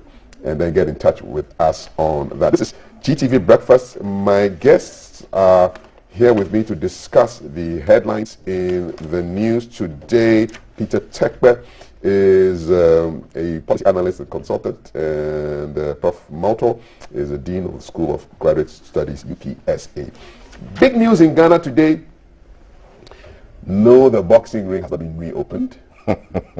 Parliament is reconvening.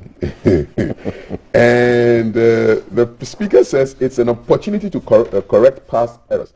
The hung Parliament nature of our House in today's Finder.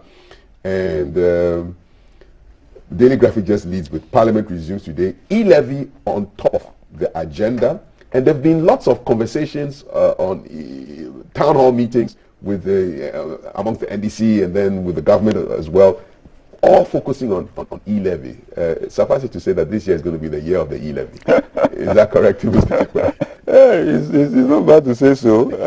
It will dominate for some time, because definitely. But I think that what is happening is because from 1992, in Parliament, we always have absolute majority.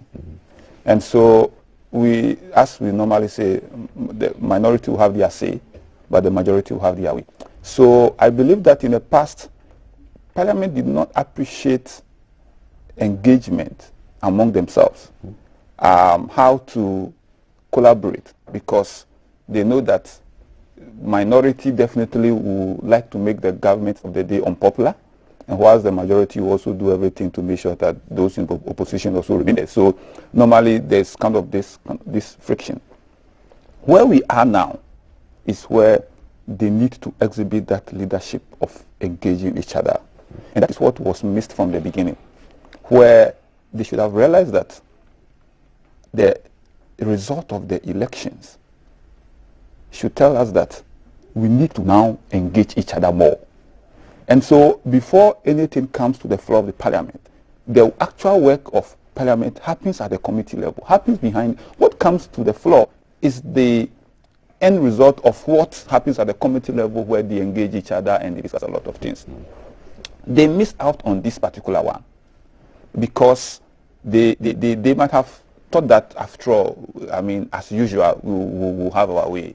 If you look at the e-levy, the concern has not only been at the parliamentary stage, but it's like everybody doesn't actually get the clear, understanding of what it is holistically, what it's going to bring out. That is what actually is involved in this e-levy. And as a consultant and a policy analyst, are you amused that the consultations and the education is now happening at this time? That's why I said they missed it at the beginning, because this is not the time they should have been doing these consultations. You see, when you want to bring out a policy of such nature, nobody should tell you that. You see, the people involved who will be affected are the people who will not have time to read, will not have time to research, but they depend on what people say and what they hear. Yes, see. Exactly. So he will not be able to go and read and find out what are the details in there. He will only be hearing what people are saying. So you need to engage them at that level. Should there have been some kind of a mass communication strategy, jingles, just convince people, catchy songs to bring the message down to the man who doesn't have time or the woman who doesn't have time to read, instead of the dry academic debate that happens on radio and television most of the time?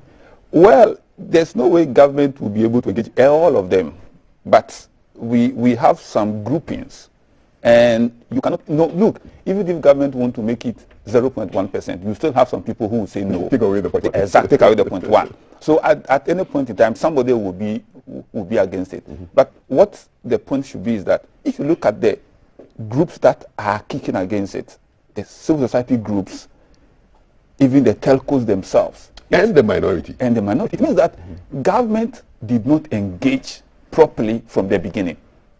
And that's the fact.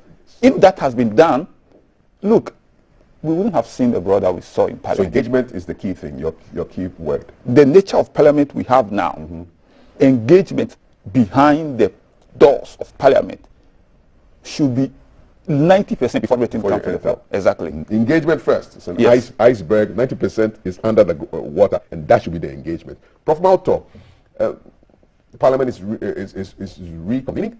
E-levy, top of the agenda. What are you expecting? Okay, so I like your preamble to this particular conversation when you mentioned that we hope today will not be another day for boxing fight. Yeah. You know, Kofi, it's never been easy for any government to, whenever they want to introduce a new levy, especially, we all know the history of VAT. I always say that those particular government was the major critic of VAT. But indeed, when they engaged, we saw the output of engagement, the benefit of engagement. It was reintroduced, and over the years, it's been restructured, okay, and tailor-made to address specific issues. Now, because of the nature of our culture and the way we are brought up, it is always difficult to levy people. Are you okay? Which means that there's this gap, the knowledge gap of paying taxes. So most taxes, if you are to read the data we have, whenever you're introducing tax, then there's a need for you to educate, not just educate, but also align that new tax with the project. Then it gives the relevance of introducing that particular tax. I think education on this innovative tax wasn't done very well. There wasn't that engagement. Some people didn't even know much about it until it surfaced in the budget. Are you okay? Then that is the time the government started educating people on it. For some of us, we did our own analysis and also came out with some of the difficulties probably Ghanaians will be facing. Okay. And I think subsequently there was this agenda to align the tax to some specific, projects, like trying to empower the youth, enterprises, and all. These are projects that were aligned with. But belatedly. That is it. So people, Ghanaians did not really understand the entire concept, and that gap allowed people to conjecture. Is it too late for the government to convince people? It is not too late. It's not too late. Ghanaians have understood the tax now, but they don't want it. They want it. No, there were a number of cries from various civil society organizations, with exception, even there were some element, with exception of the minority that insisted that they will resist it. Are you okay? But some CSOs have come out to say, look, let's look at the rate. The rate 1.75 is too much. Even the telcos are charging 1% on a transaction. So if the government wants to levy, why do you even levy more than the telcos? Now, Kafi, don't forget that the government will even tax that 1% by the telcos, because we tax every income in this country. So if you're even going to tax again or levy the people based on that transaction, which in principle, I mean, once you enjoy services, you need to be levied, not to that. And I think Ghanaians have understood this. Okay. But the problem now is the rates. Okay. Most CSOs got a bit irritated when the bill was presented and it was still 1.75. Nobody's listening to them. No, nobody was listening to them. At least there would have been some level of agreement that, indeed, after saying all this, you have listened to us, you've been able to reduce the rate to a certain level. So it was like, So fighting in Parliament over this particular issue, I wasn't surprised at all. And the government be also flexible? Can it be flexible? Oh, yeah, they can. They can. You see, you have the option of losing everything, and then the option of, making some gains. Yeah. Are you okay? Yeah. In fact, our gap is so wide that because of some of these policies, we have even stopped the road tolls, and we've lost a lot of money over the few months that. The road tolls were. But the road tolls have been kept while we are working on all this. I'm telling you. Okay, so. I think it will be in the interest of the government to look at how best we can probably meet all stakeholders. At the end of the day, Kafi, it is a matter of the economic. I always say that, look, governance is never complete if it doesn't cascade down to empower people at the lower level in respect of their economic livelihood. Look, the various coup d'etats we are hearing, it is hunger. Why is it that we are not experiencing coup d'etats in the West? Even in the midst of COVID, people are given living allowances. Now, some of the countries are finding it very difficult to even attract people from their homes they are happy to be where they are. Yes, because you see, you need to pay more than what we're earning whilst doing nothing. Yeah. Okay, so what do you think will probably occur to such people to rise and start demonstrating and probably supporting people who probably will take over a whole government? They will protect their democracy. So if our governments are listening, okay, what is happening in Burkina Faso? Please, it's not far from us. It's not far. And I'm so happy you spoke to the experts. The border towns. Kafi, I don't know whether you've been to any of the border towns. Oh yes, applaud them. These are the people. They should be the source of security for this nation. And if the economic livelihood of those people are so porous, anybody at all can influence them with their extreme violent, ideologies. So your point is that we should seek ye first that economic kingdom. That is it. That is the most important. It is bread and butter issue. Bread and butter. Chicken and fish. I'm telling you. It's healthier. Very important. Chicken and fish issues, or Bobitadi and Wakpala issues. That's right. Those are the issues we want. That's right. What are the traditional meals in the land of Somania? Fufukusa. I need to try it. I don't know whether Thelma knows what fufukuza is, but Thelma is on standby for the messages. Yes, fufu 0555 has been there for another day. It's a fufukusa morning. Yes. Okay. Thelma, go ahead. No idea what fufukusa is. You are a food expert, you should know.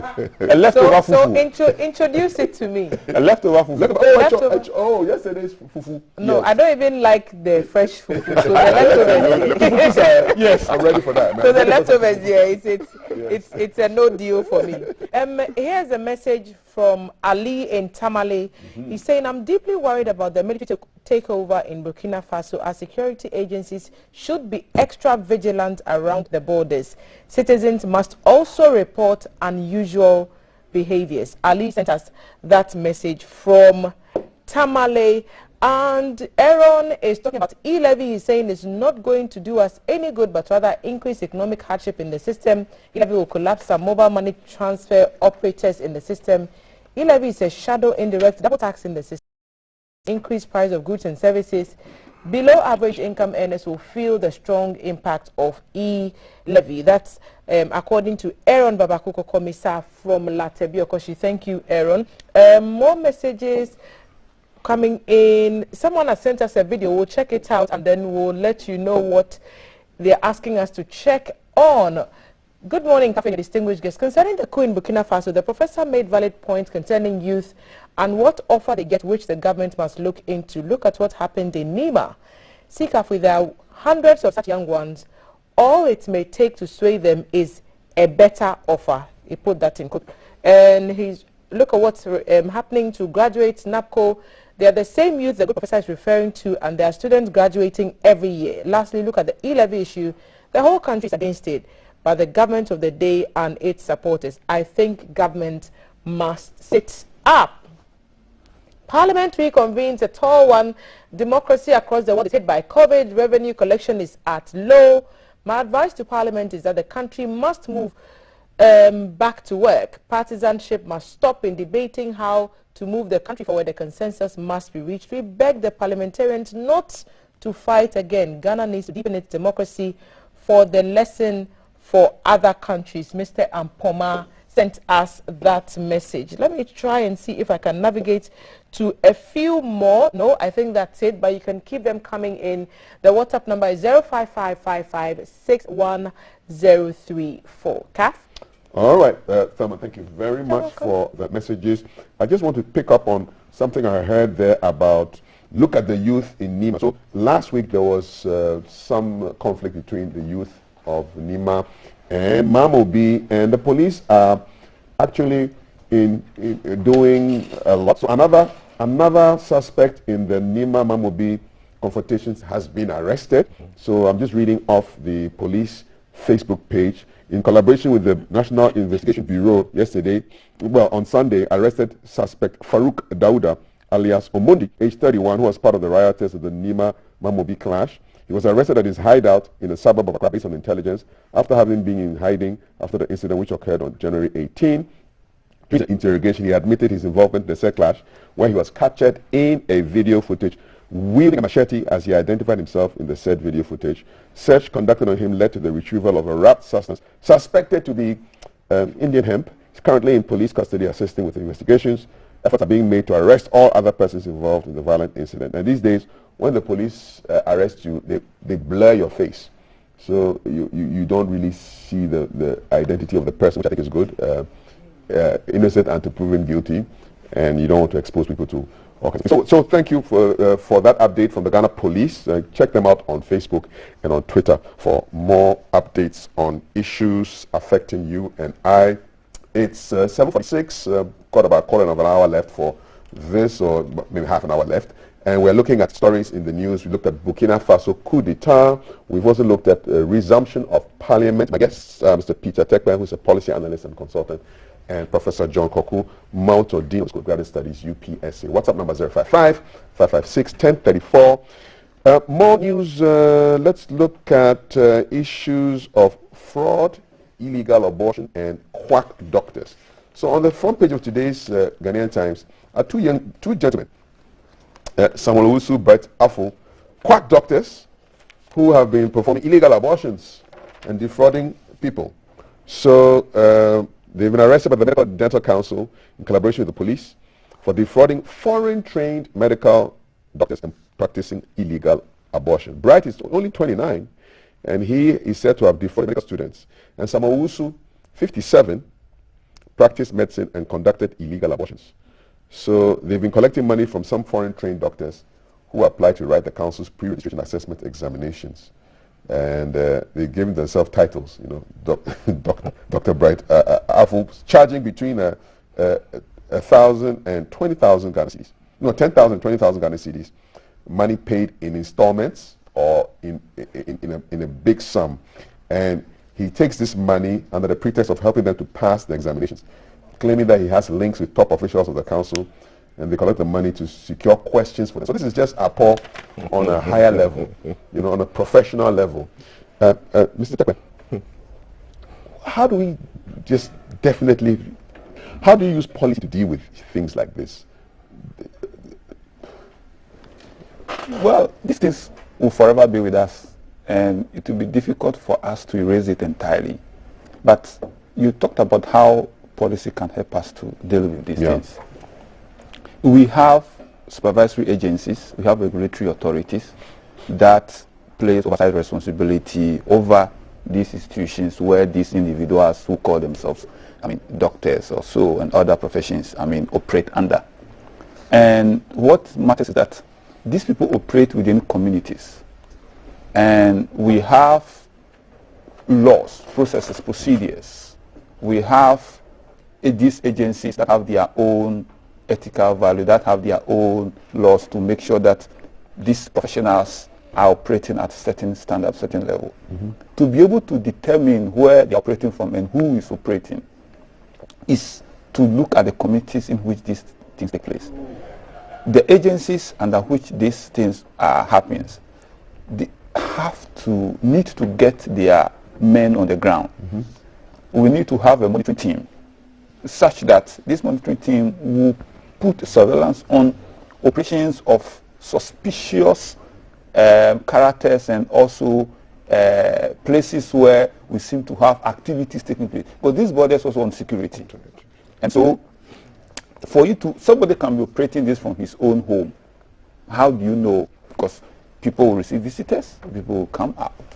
So how does somebody who has gone to medical school 6-7 years, how can you be so easily convinced that you pay money and do questions and you go and write an exam? You're a doctor, you're supposed to be saving lives. No, how does this work? No, you see, there are two aspects of it. Those who are practicing itself, who are seen to be fake, and then those who also are eager to come out. You see, the frustration sometimes in getting out of school, especially when you are in a situation where you think that people go through challenges to be able to, pass exams, which is not an excuse at all. But that tells us that it does not matter how intelligent you are, it doesn't matter the level of your education. These fraudsters place on our minds.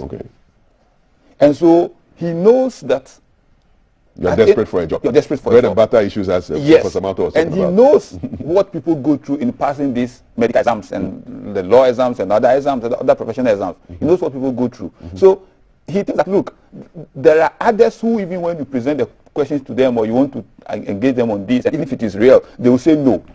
There are others who are also ready for it. And so some will fall to it at any point in time. And it is a risk if you decide that after going through medical school for 7 years, and maybe you are going to write exam that will take you 3 hours or let's say 4 hours even, you decide that after all that you have learned, somebody will just come and tell you, pay this, when you know the consequences when you are caught.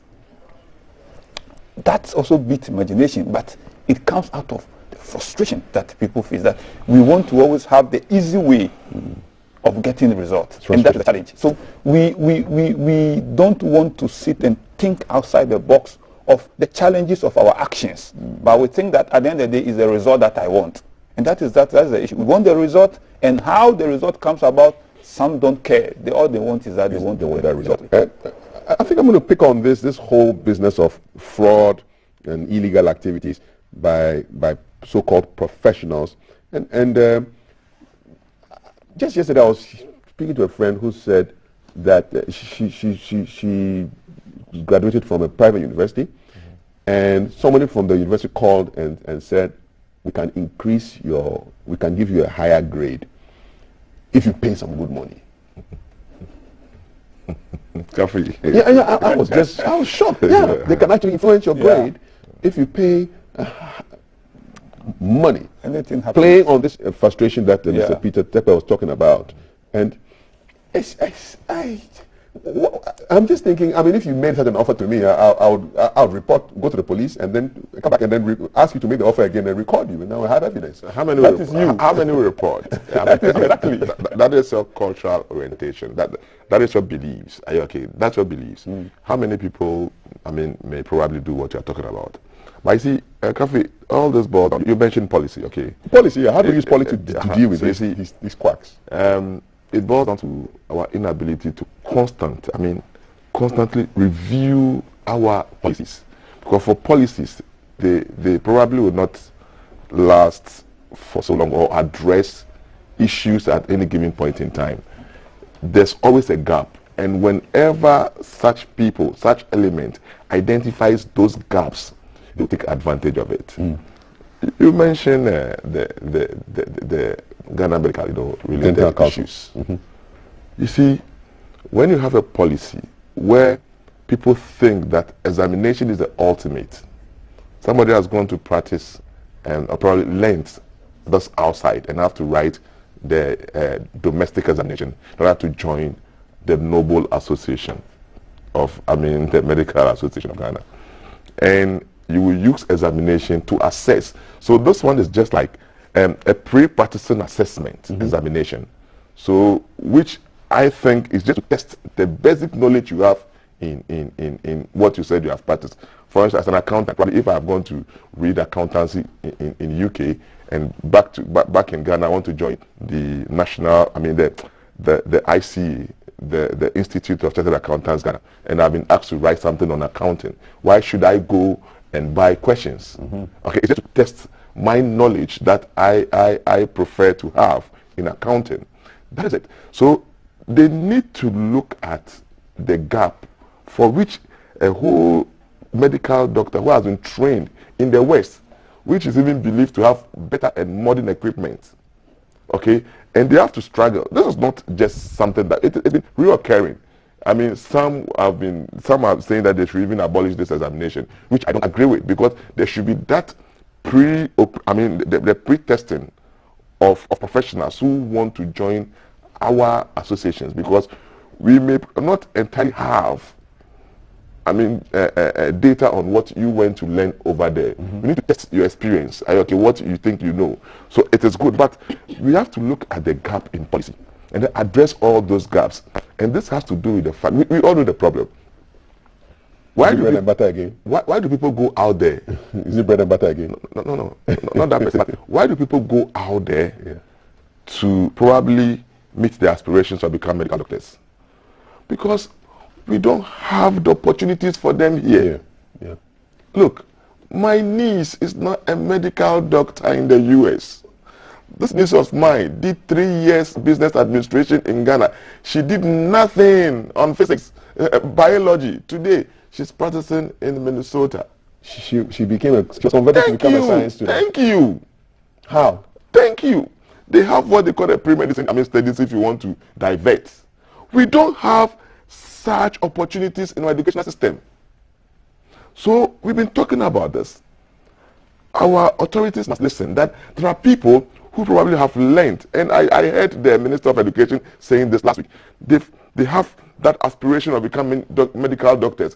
They never had opportunities to learn what it takes to become a medical doctor. After 25 years, they still aspire to become medical doctors. The system must make provision for them to give you the new to meet their aspirations. If you don't make such provisions, then it creates a gap.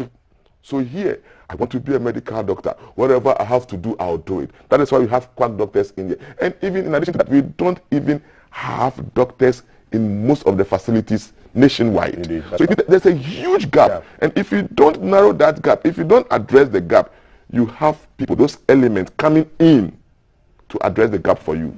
So address the gap. Yeah. Address the gap. That is it. Great stuff. That's what policy should do. Okay. Policy must address gaps in the system. Ensure that we have put in measures, strategies to prevent people who take advantage of a gap. Mr. Tekpa, do you agree in total with what he's saying?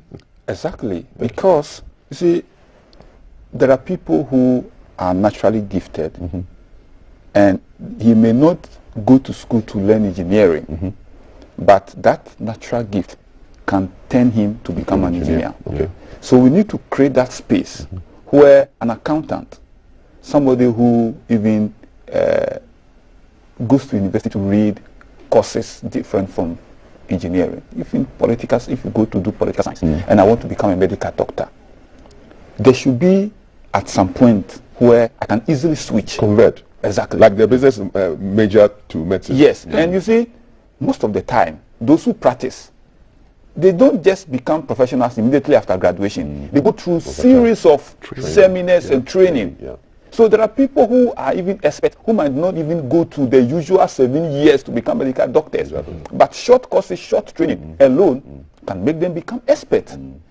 That is where we should be thinking of. Because you see, we have got into a situation where we are making our students become intelligent learners, but they are not becoming intelligent thinkers. We want to be intelligent thinkers, not intelligent learners. That's true. I like That's that. True. To an intelligent learner and thinker, Thelma. It was striking when he just said that, because I'm thinking, oh, how do I navigate this? And intelligent learners and not intelligent thinkers. Yes. Well, you're both. Right. Thank you.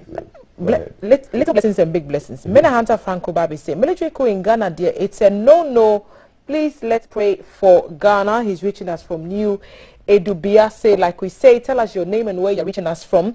Ghanaians are generally not ready to pay tax, but we must pay for the services we want to enjoy. That's how the Americans and British are able to grow. That's according to Zubeiru.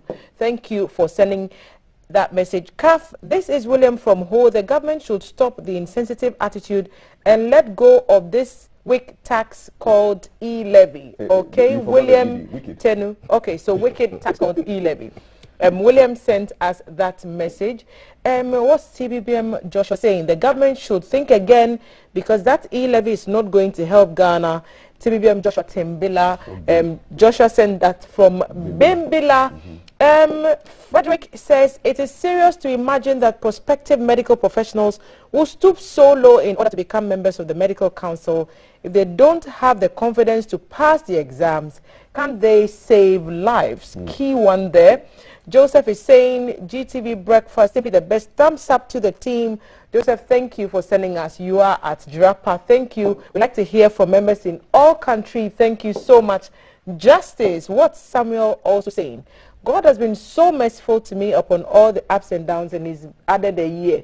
Okay, somebody is wishing their own selves a happy birthday. Good morning, GTV. It's a shame Africa is still experiencing coup d'etat, but I like the upgrade. Only few gunshots, then president overthrow without attacking citizens and destroying infrastructure. African leaders must start doing things right, because peace is priceless. HB sent that from coup d'etat is not an upgrade. We don't want any of those at all. That kind of software upgrade, you don't want. So we don't want any coup d'etats, because there are always distractions. There are always more implications than we are told, sometimes even told in the media.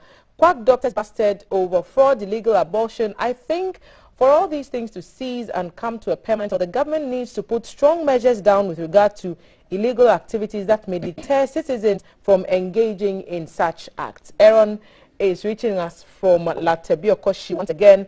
Good morning, exciting panel as always. I congratulate Professor John for his elevation. This is just for you. He's respectful, tolerant, accommodating, and his analysis always excellent and non-partisan. I admire him for his presentations.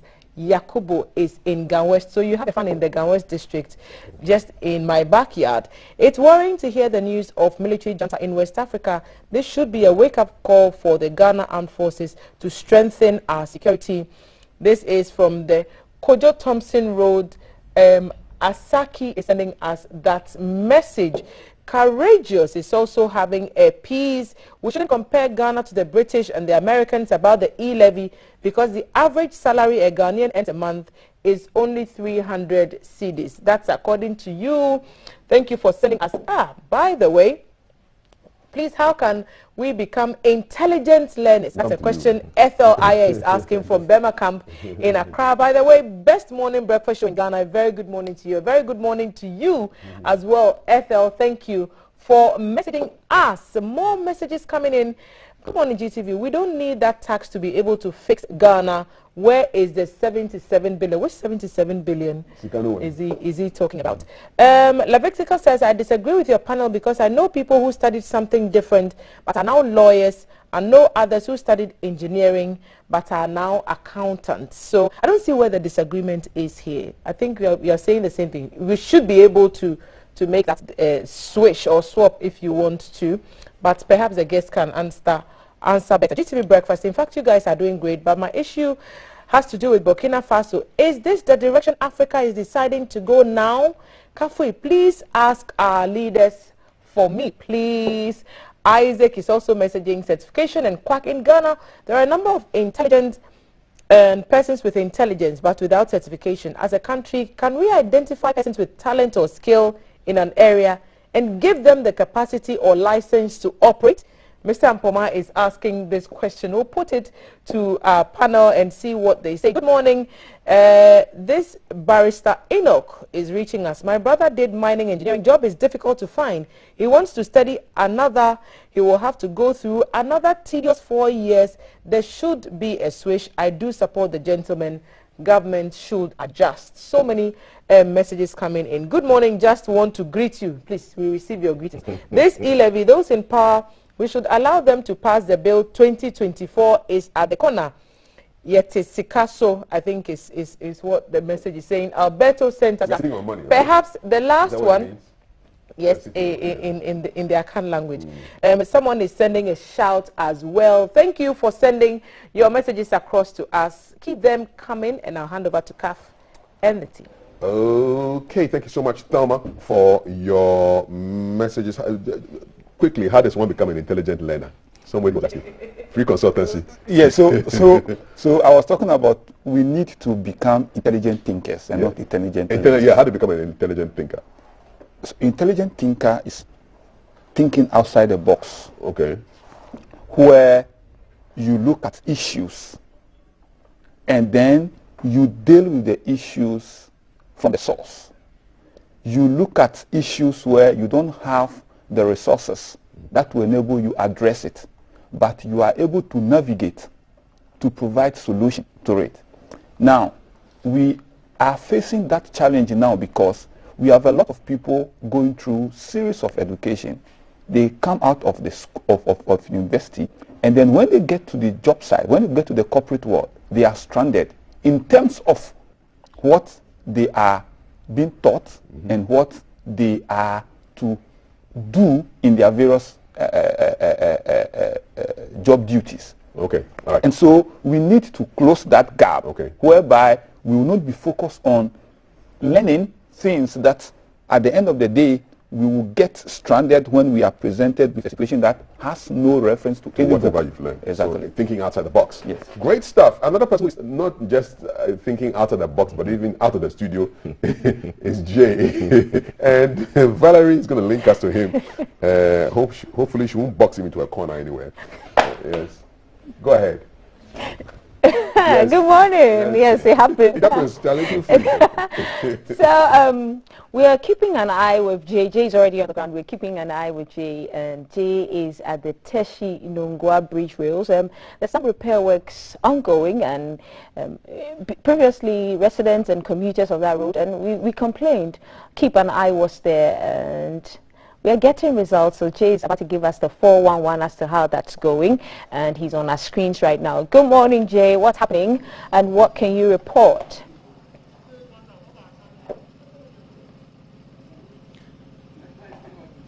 Thank you so much, Eva. Good morning, everyone. It's the hashtag GTV Breakfast. Welcome to Keep an Eye.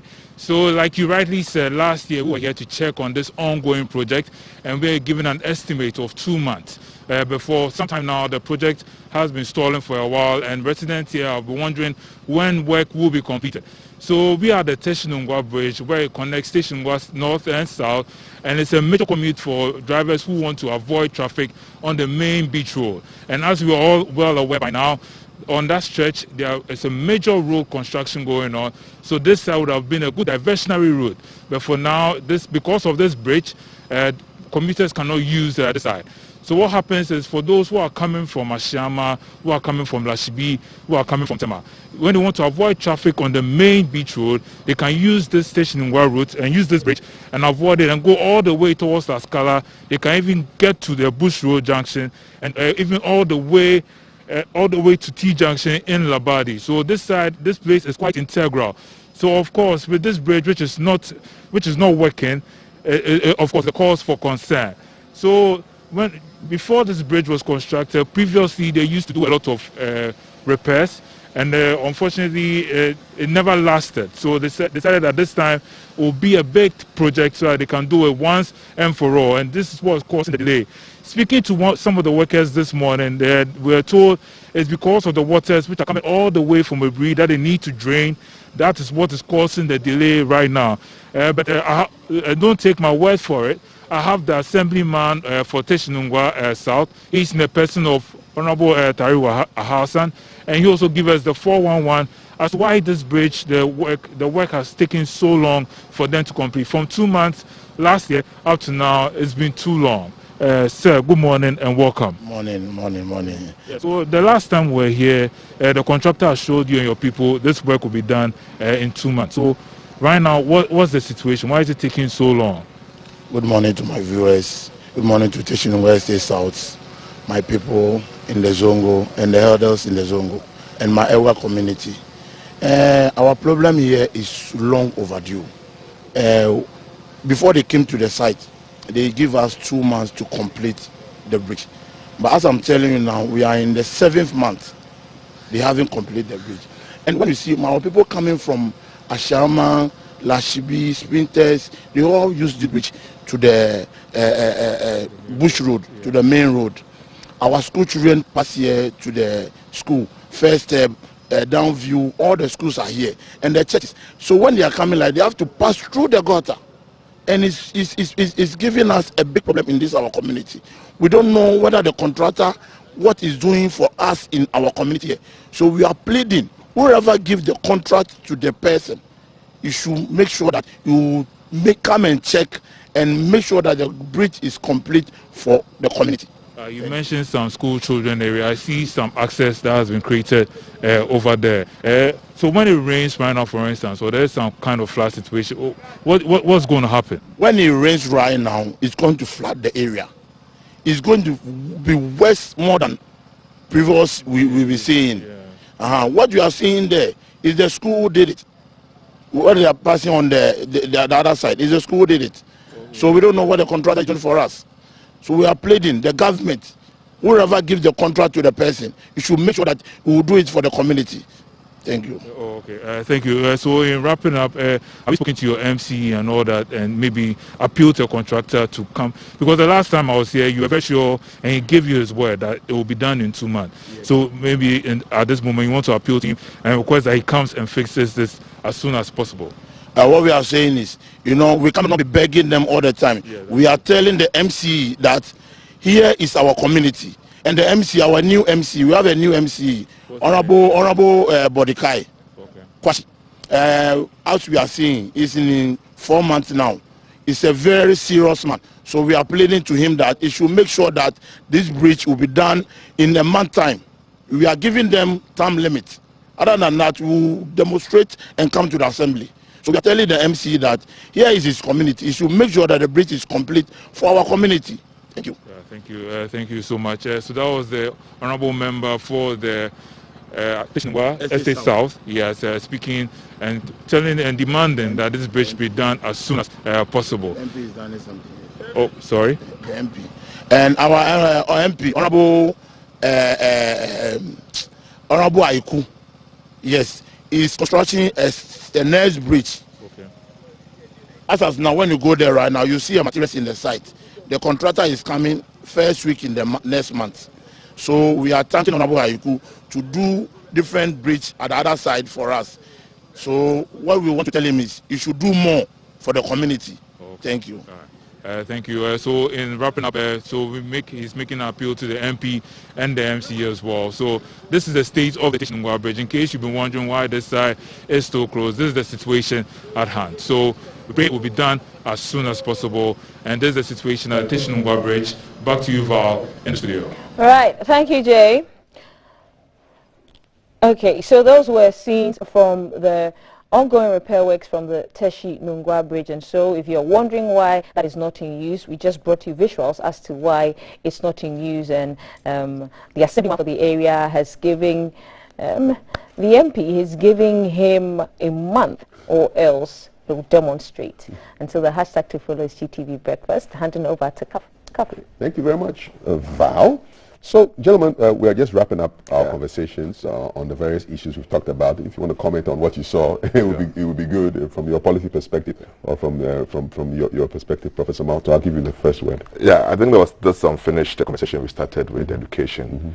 And let me use this opportunity to commend the new Minister of Education for the way he's trying to tweak the sector, especially with those who have ambitions but never had opportunity.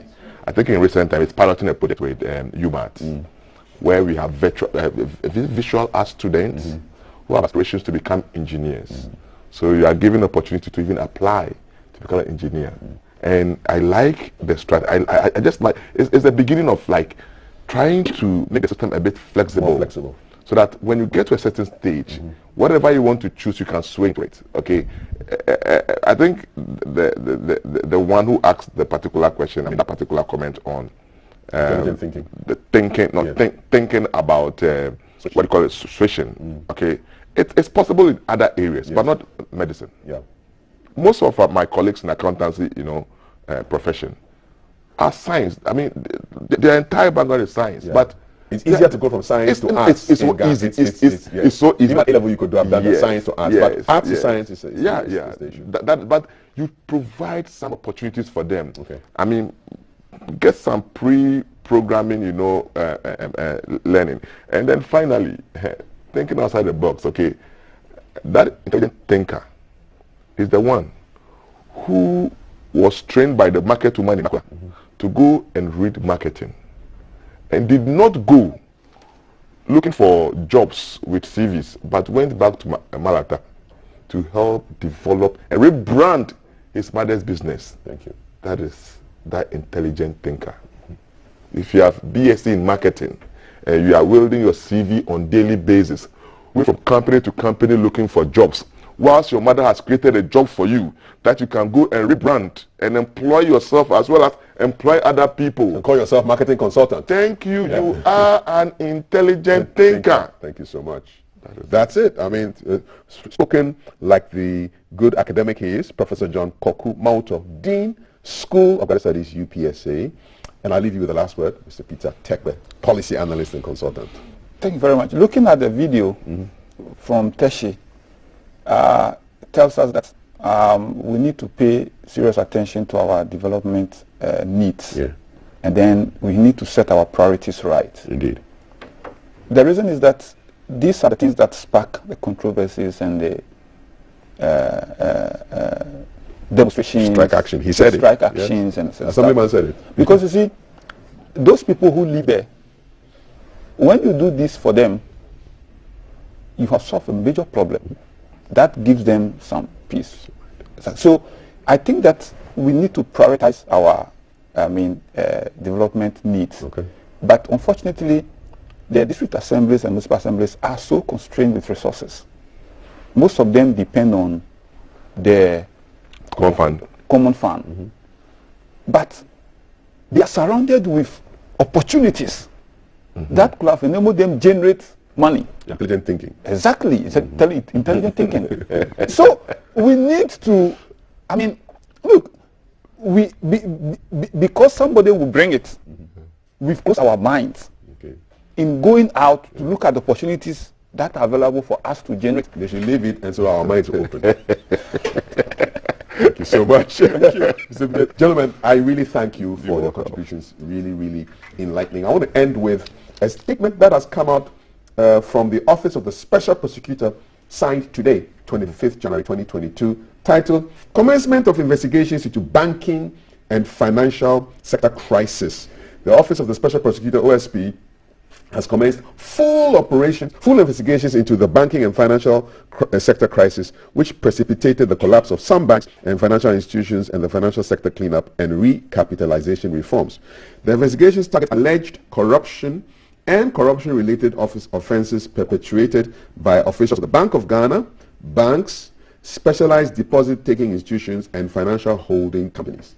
The OSP invites members of the public who have knowledge of the commission of corruption or corruption-related offenses to lodge complaints with the OSP against any official in this regard.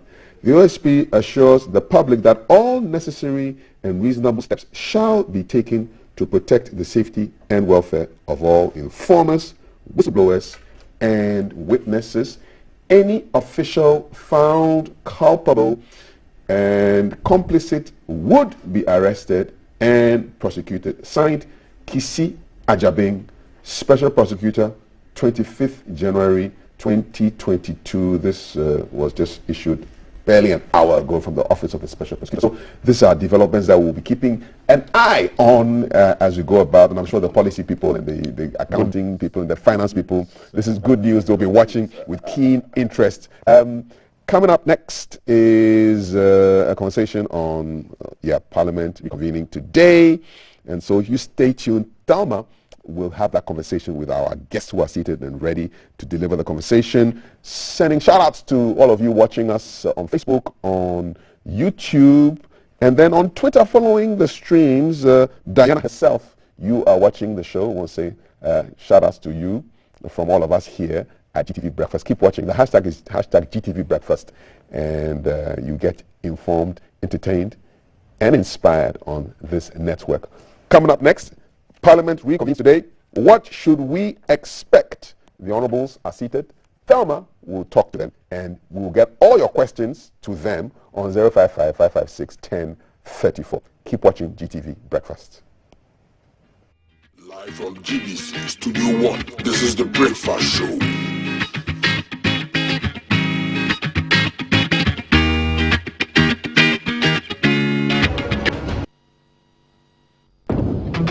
Coming live from the capital, this is The Breakfast Show.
My neighbors. Good morning. Good morning, everyone. Good morning. It's a good morning, and we serve you breakfast. Not just any breakfast. Sizzling healthy. Yeah, all the time. Okay, let's take a peek. Let's take a peek at I brought my spine. There are certain things that we do to help the children with their brushing. And there's much more on offer on GTV Breakfast. You want it served buffet style? On-site restaurant. Complimentary breakfast? Off of your plate chicken vegetables. So in my lifetime, I haven't seen Ghana Black Stars win an African Cup. Can I show what is written on the back? Yes, definitely. Where's the camera? Just stand and turn. So what's your pleasure, Dan Votras, at that time of the morning?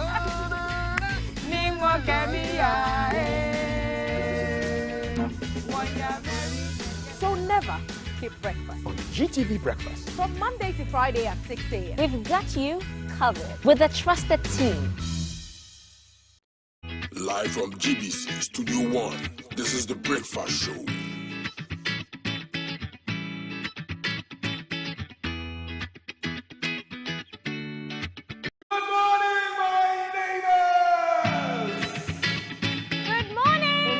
Good morning. It's a good morning, and we serve you breakfast. Not just any breakfast. Sizzling helping. And there's much more on offer on GTV Breakfast. So what's your pleasure, Dan Votras, at that time of the morning? You want it served buffet style? Complimentary breakfast? On-site restaurant? Or room service? We've got you covered. From Monday to Friday at 6 a.m. With a trusted team. So never skip breakfast. On GTV Breakfast. Coming live from the capital, this is the Breakfast Show.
Music that gives education and information is what my next guest actually likes. Representing the good people of Tolong constituency, the Honorable Habib Idrisu, second Deputy Majority Whip, is at the table with me. Good morning, Honorable, and welcome. Good morning. Very shortly we'll be expecting the Honorable Ibrahim Ahmed, who is first Deputy Minority Whip, and we are seeking to understand what to expect when Parliament resumes sitting in a few minutes. We understand sitting is expected to start at about 10 a.m. and so we want to understand from the two sides of the House what we should expect. Remember, this is coming on the heels of disturbing scenes from the chamber just before the House went on recess in December. In those encounters, a discussion on the 2022 budget degenerated into fisticuffs when MPs on both sides engaged in some unsightly scenes that we witnessed, drawing widespread condemnation from Ghana and beyond. Are we supposed to expect more of that, or should we expect more decorum? We are seeking for a firm commitment from leadership of Parliament that this year's conduct, this year's sitting, this year's proceedings will be devoid of the scenes that we saw, and which some say should be more befitting of members who are termed honorable members of Parliament. So are the members going to choose peace or choose violence? We want peace. And at the table, Honorable Habib is here to make the case for the majority. We'll be expecting Honorable Idrisu is making the case for the majority, and Honorable Ahmed will be here very shortly to make a case for the minority. So once again, you're welcome. Thank you.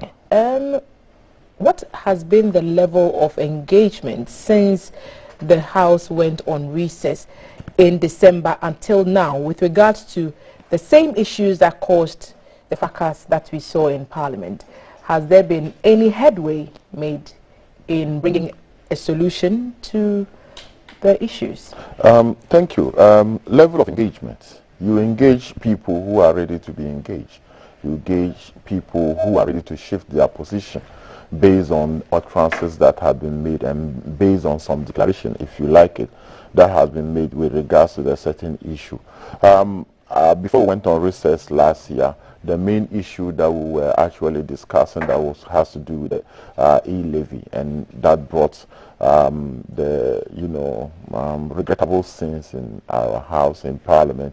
But ever since, the minority have made a stand clear. They have zero tolerance for the e-levy, and even as early as yesterday, they were in Kumasi doing town hall meeting, and their stand is still zero tolerance for e-levy. So how do you engage somebody who has actually made such a statement and consistently sit on it? But we need to understand the fact that government also needs to raise revenue to be able to meet its expenditure and to move the country forward. For level of engagement and what we expect when we resume today at 10 a.m. in the forenoon, as you rightly said, we in the majority, like we said, we have never been violent. We have never started any quarrel in the house. We have never attacked anybody, not the speaker, not our colleague member of parliament. We are coming in with a very open mind, ready to negotiate, ready to do government and propagate government business in the house, and to also be able to make sure that the e-levy, which is an essential part of the 2022 budget, the budget being approved, the appropriation being approved, that the e-levy will also be able to approve, so that the revenue component of the budget, that is the e-levy, will be met as against the expenditure projected in the budget. You are alleging that the minority has taken an entrenched position on the e-levy issue and is presumably, according to you, I haven't alleged. To that engage. Is, they have made statements to that. The minority chief whip, Honorable Muntaka, have issued a statement, and they have said that they have zero tolerance for the e-levy, even if it is 0.05. They are not ready for it. They have their leader, their general secretary. Even yesterday, about half of the members of parliament were in Kumasi. The town hall meeting was addressed by former members of parliament, their former member of parliament, the leadership of their party, and they still stand on that. So when you stand on that, what negotiation do you want to achieve? The fact is that government actually need to be able to raise this revenue, and government have actually engaged, and at the moment the consultation has been broadened. When we say consultation, government have consulted. Consultation doesn't limit the engagement to only the people in the minority. Government have been able to engage the telecos now as we speak. The telecos have been able to reduce their rates by 0.25%. Government has been able to also cut down expenditure across board about 20% in terms of government expenditure. So this is good news for us, and government is ready. So we just hoping that as we resume today, within the week or next week, we should be able to draw curtains to the e-levy and we pass it. Entrenched positions, you say that the minority has taken, and yet we listen to the finance minister who in December promised these broader consultations that you've mentioned, also maintaining the 1.75. Are you maintaining the 1.75 proposal because the minority has refused to engage, or because you were willing to do so, but they just did not want to sit at the table to discuss a cut down in that proposal?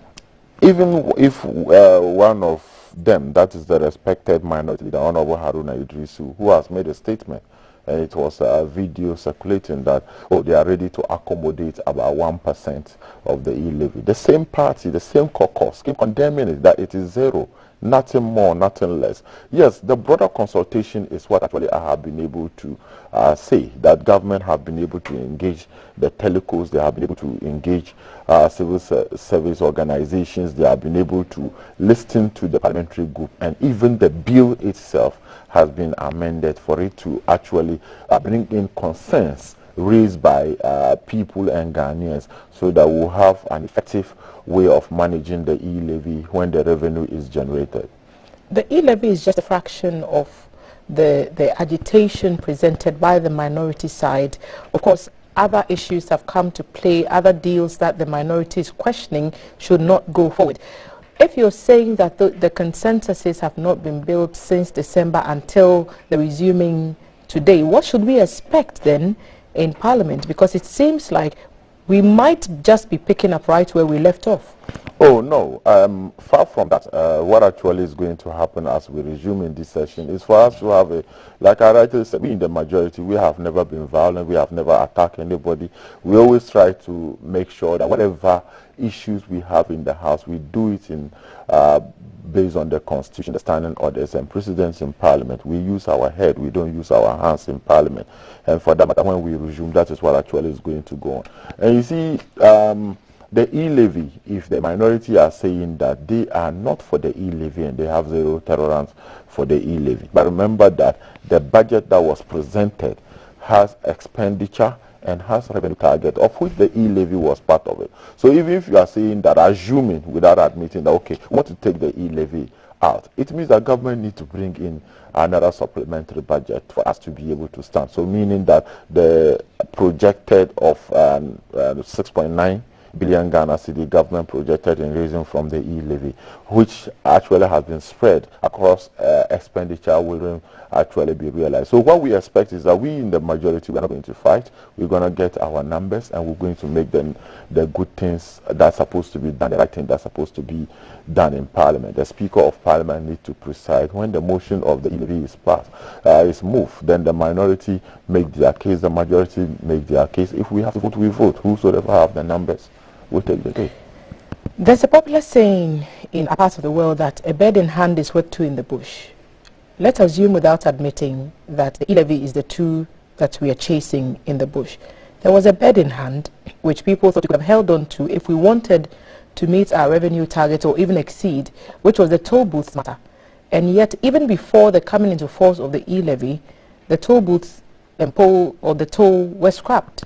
And so that money is no longer coming in, even if the e-levy was not to go through. Do you still think that was a good decision, a good call to scrap the road tolls even before the acceptance or otherwise of the e-levy? If you look at the whole scenario, realistically, government actually, the finance minister on behalf of the President of the Republic, submit or actually read the economic policy of the government for the ensuing year. And if he does so, then they'll be able to introduce some new taxes if there is any.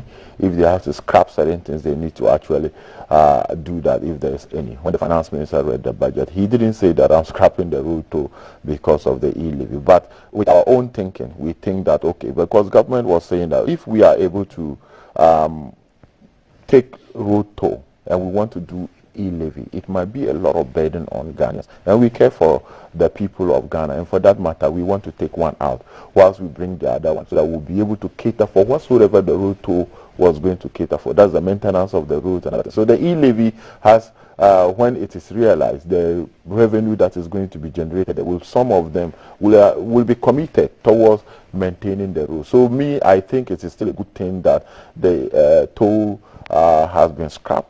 The e-levy, as it is in its form, in its way, it will be passed because this is not the first time that government is introducing any kind of taxes. Generally, globally, not only in Ghana, people don't like paying tax. I am not happy that at the end of the month, when I take my salary, they tell me maybe I'm receiving 100 Ghana cedi a month. I don't get 100 Ghana cedi because something is already taken somewhere. I have said it and I continue to say it.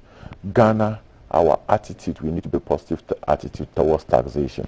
If we want government to do a lot of things for us, we are saying that government haven't been able, because majority of our thing, about 70% of expectation of Ghanaians is centered on the government. How will government be able to prosecute that if government doesn't actually get taxes? And you look at our tax to GDP, you know, it is very, very bad. Even if you want to take Africa for instance, you see that the tax to GDP in Ghana is the worst. In fact, in terms of government effort, around 13 or 12%. You go to South Africa, they are doing about 26%. You go to Mauritius, they are doing about 19%. You go to Burkina Faso, they are doing 19%. You go to Togo, that is 16.5%. But government is not still going. So we need to be able to up our game in terms of government doing revenue. You saying that government raising money is mostly into folds. Mainly you tax or you borrow. Where are we going to borrow from? If we go to the international market to borrow, we are borrowing somebody's taxpayers' money. So when we borrow somebody taxpayer money with an interest, so why not we also try as a way to be able to help government to also raise revenue so that we can bring the development that we ought to believe. Yet the NDC always make noise saying that they care for Ghana. They care for Ghana. They are against the e-levy because it is harsh on Ghanaians. Nobody have introduced harsh taxes in this country than the NDC. Nobody have ever done that. And they are not on this cry, on record, that they are not crying on this e-levy because they think that it is a bad tax for Ghanaians or they care for Ghanaians. No, they care about the next election. They care about the fact that if the e-levy is passed, government will be able to raise the required revenue to develop the country, to fix our roads, to do the hospital, for free senior high school to continue, and for other things to be able to. And for that matter, the mama cannot be present. Okay, so the thinking is that why not we against this levy? When we are against it, government will not get the money. They can't do the development. We'll come and say that government is not development. So it's all about their interest, not the interest of Ghana. We'll put this suggestion of yours to the Honorable Ibrahim Ahmed when he joins us at the table, because it's something I'd like to pick his thoughts on. We are expecting the Honorable Ibrahim Ahmed, first Deputy Minority Whip at the table, to join us, to join me and the Honorable Idrisu, analyze what we should expect when Parliament reconvenes at 10 this morning. Now, in your submission, you talked about the e-levy will be approved, but the majority leader said it's already been approved, and the minority side says it hasn't. And so there's a debate in some people's minds about whether or not the e-levy has been approved. So if it has, then when are deductions starting? If it hasn't, why are some insisting that it has been approved? You see, the argument of the majority leader is very right and accurate. What my majority leader ought to say is that technically you have approved the e-levy. I have presented a full document, that is the e-levy. That is part of the budget, economic policy of the government. You have been able to approve the budget. And then the budget comes with expenditure. And then the appropriation we have unanimously approved the appropriation in the budget. So you are saying that whatever government said he is going to spend, take steps and go and spend it. But meanwhile, government have informed you that for me to be able to do that expenditure that I ought to spend, I need to get this revenue, be able to do that. And he said, okay, no problem, you can get that revenue and go. But you see, because the e-levy is coming in the form of a bill, the finance committee need to be able to look at the bill and do it clause by clause, and then bring it for Parliament for it to be approved, so that it will then give them the legal rights to be able to take the money that they ought to take. So technically, the e-levy is approved because the e-levy is part of the budget that was approved. The e-levy in terms of appropriation was part of the appropriation bill that was approved. It's just the bill. And you see, at the committee level, a lot of work has been done about it. They have voted at the committee level. The majority have taken the lead in terms of there was a majority decision in terms of the e-levy coming under the certificate of agency. That's actually started the problem. And when we resume and we are going to look at the e-levy, in fact, we didn't even look at it clause to clause. We are going to debate it clause by clause, and I think it has about 6 or 7 clauses. They introduce a new clause. And you see, from day one, government have always have a good fit in terms of this budget. When the budget was read by the finance minister, the NDC, and for that matter, the minority, has raised 5 issues. 5 issues that they needed government to address. They talk about the GMPC, Aka Energy, they talk about IJAPA deal, they talk about the benchmark value, they talk about the Cater Sea defense. Government is able to do all this for them. So what of a listening government and an engagement government do you need if you raise 5 issues and government is able to do 4? So for the minority, they have taken an entrenched position. So when you take an entrenched position, you don't expect government to come and engage you. So for that matter, at this moment, the e-levy, it is something that is part of the budget. It is going to be approved, and we are going to make sure that the right thing is being done. We are always ready to engage our friends from the other side, because that is what we have been doing. This parliament is a new, let me just say, a strange parliament that has actually never happened in the history of this country, where the minority have 137, the majority have 137, with the independent candidate oughting to do business with the MPP, making us in the majority. But we ought to understand that you don't use your numbers to try to frustrate government business when you are not even ready to engage. But you try to make it look like, okay, government is not engaging, government is not engaging, and then at the backlog makes the same accusation, like you are saying, but at the back, they also come to you and say you also do not listen, and they cite the e-levy in particular as an example and say, for example, on the issue of the e-levy, the engagement, how the numbers that started it was 1.75. After all these weeks, it's still 1.75, and so they are also saying that you are also not listening. So accusations and counter-accusations flying across the table. No, when does it stop? We have had several meetings with regards to this e-levy. At the end of the day, it will come back to ground zero. Ground zero in the sense that when government want to make commitment, government want to make a move, the minority will come and take a position. First, we had an engagement even before the budget was read. I was in that same meeting with Honorable Ahmed. After that budget being read, we had a meeting on the top floor, engaging to see how we'll be able to look at that. He was part of that meeting. After that, a 20-member committee was set up. I was a member of the committee. He was a member of the committee. When the minority leader said that they are considering 1%, they will now look into considering 1%. What did he do? The minority chief whip came and issued a statement and said that they have zero tolerance for the e-levy. It's 0 or 0. We've been joined by the Honorable Ibrahim Ahmed, First Deputy Minority Whip. He is going to be speaking, making the case for the minority side of Parliament, which reconvenes tomorrow after the chaotic scenes that we witnessed in December. So December 20, we saw certain things we didn't like. December 23rd, Parliament rose. A lot of issues were still undecided. The hope is that with the reconvening, those issues will be laid to bear, but a lot of that depends on consensus between the majority and minority sides, and we're trying to get a sense of what to expect with this second sitting of the 8th Parliament. Honourable, good morning and welcome. Good morning, my sister, and let me say a very good morning to your viewers, and to apologize for coming late. You've missed quite a bit already, but your good friend, the Honorable Idrisu here, is making a case that the minority has not been ready to engage, and you have taken an entrenched position, which is pretty much the same thing they were saying before the break and soon after Parliament went on that short recess. Yeah. Why are things still that way? Why are the majority still saying these things weeks after we expected to hear a different song? And sister, as a matter of fact, that is untrue.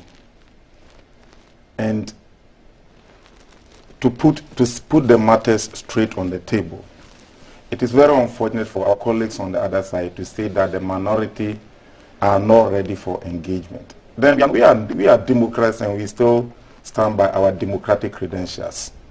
We are ready for engagement. Even when we were in government, we invited our brothers on the other side for an economic engagement at Royal Sinche. So whether in government or in opposition, we are ready for government. Then you come to this substantive issue of e-levy.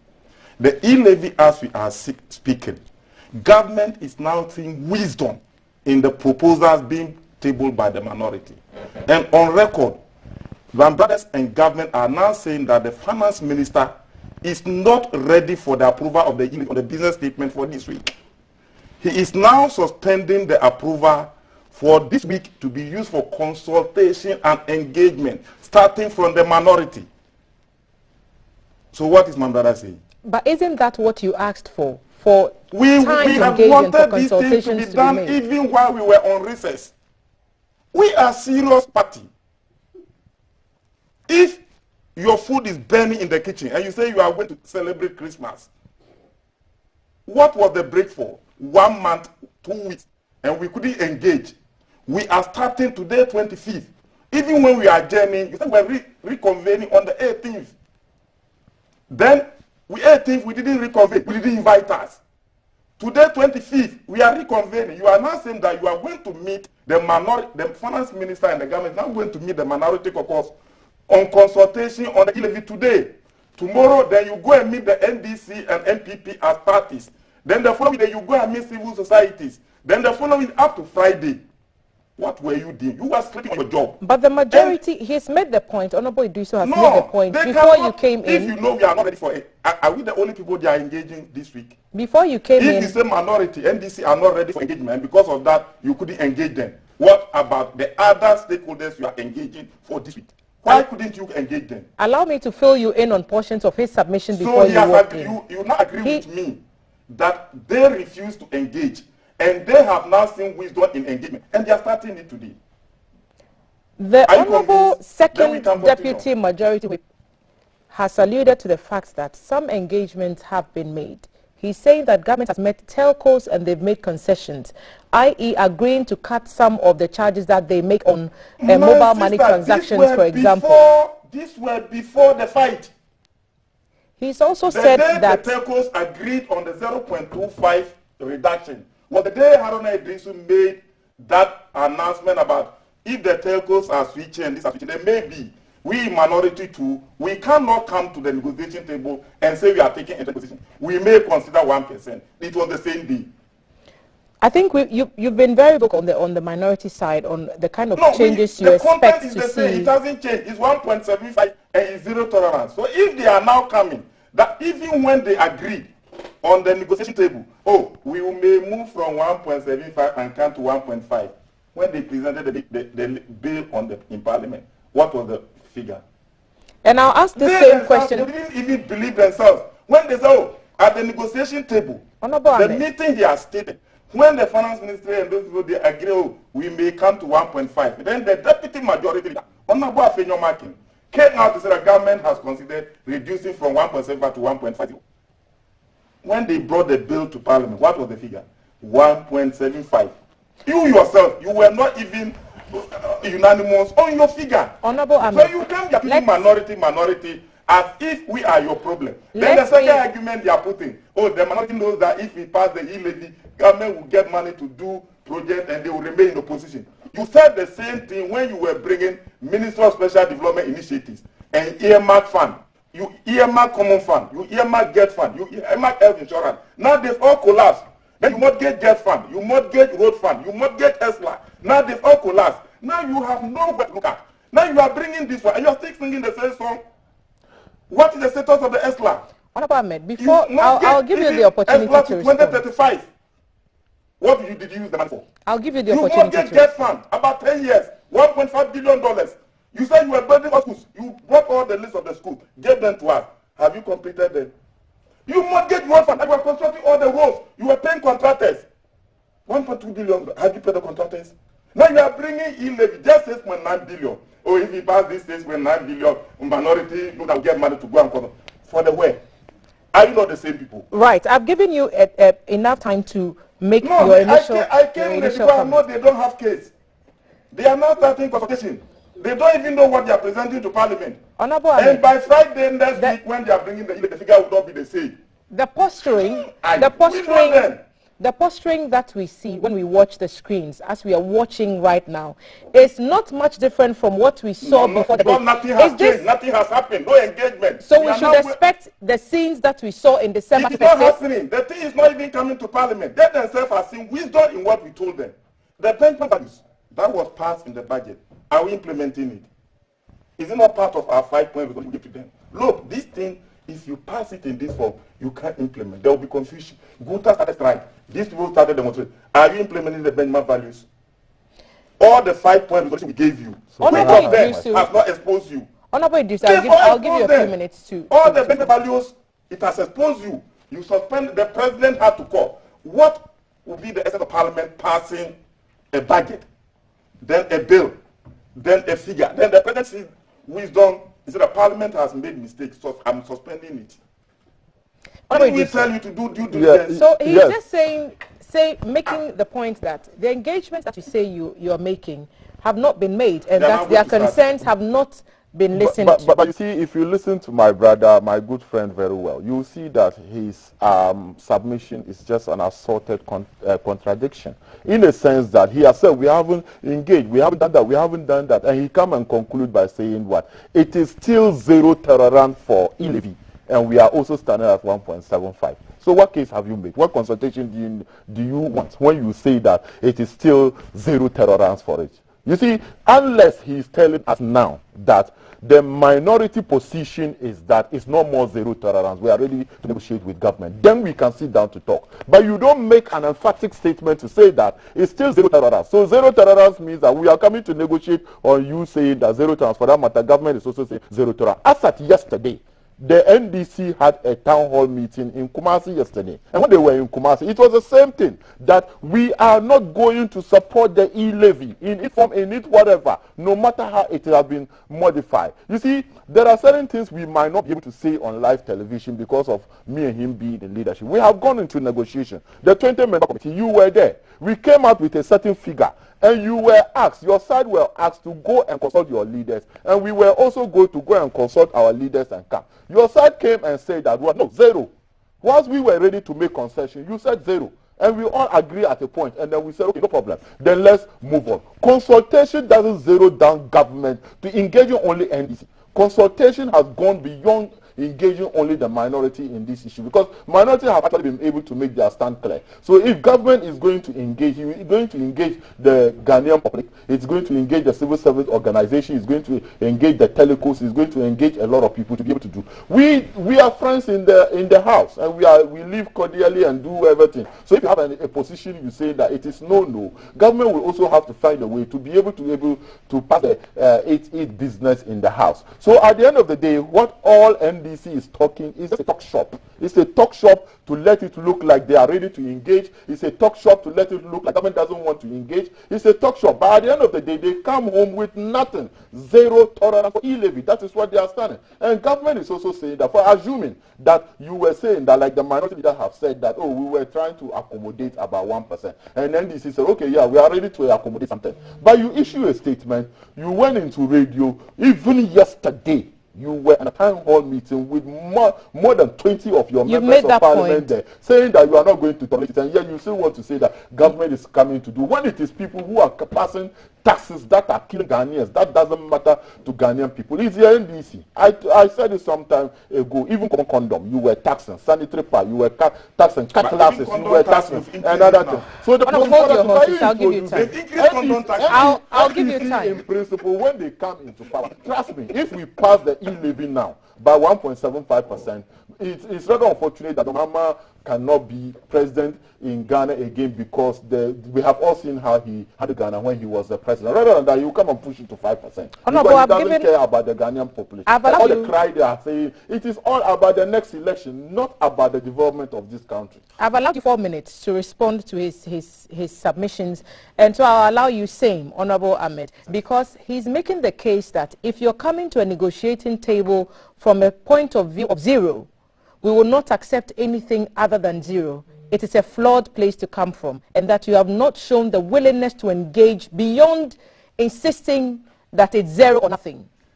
Your response? We've not come to the table. I'm keeping an eye on the clock. We've not come to the table. How do you presume that when I go to the table, I may not shift my post? And how do you also convince me that when you come to the table, you will not believe in my zero tolerance and even abandon it? Engage me. When the resource is what you are telling me.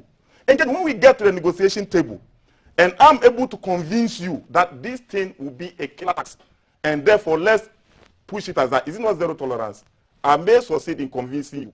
Then if you are able to convince me, look, without this, the nation is going to a ditch, and you're able to convince that, then let's make it this. Is that not what we call engagement? And you are saying I should come with my conclusion before the engagement. What are you telling me?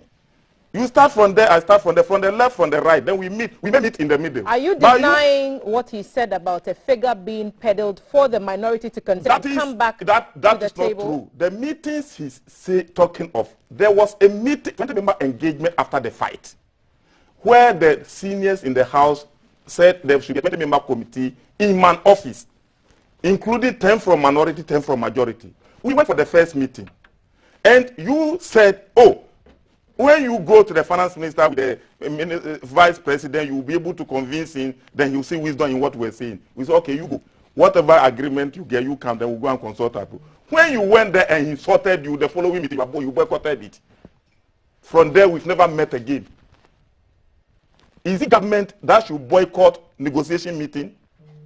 Then you come and tell me that I take an entrenched position and I'm not ready for engagement. I went and sat there from my constituency, sat there for 2 good hours. Then Patrick Yabo and Mike said, so my people have not come. I said, Patrick, that is what you have seen. Then we left. So now you come here and you accuse us for not being ready for engagement. But all that you have narrated, Habib, you remember from 17th December 2021 up to today, 25th January 2022, there has not been even a single engagement between me and you, let alone the entire leadership or the minority. Are we serious in governance? And you think that is what Ghana expects from you and I? No. And don't think that you can use your numbers to go and just go and... The numbers are not there. It is not all the 138 MPs who agree with you on the e-levy. They talk to me, and I'm telling you on record. Just that I may not mention this. Go and suggest it to secret vote, and you see the numbers you get. So it is not only us. Then you put that one aside. Why are you saying you are now going to meet all the other stakeholders, and you think the stakeholders don't matter? We are speaking the voice of Ghanaians on parliament. And we in minority strongly believe that we are the nation's conscience and the nation's representative to put you on your toes when it comes to how you use their taxes. And you have to, you pass the Appropriation Act and you are not passing this. Yes, you told us to pass the Appropriation Act so that you can pay workers, so that Ghana can run. Out of 105 billion, we gave you 98 billion. If you cannot do 98 billion, you can't survive with the ocean and you are asking for a glass of water. What will it do to you? With that e-levy now, your economists and all your theories cannot function.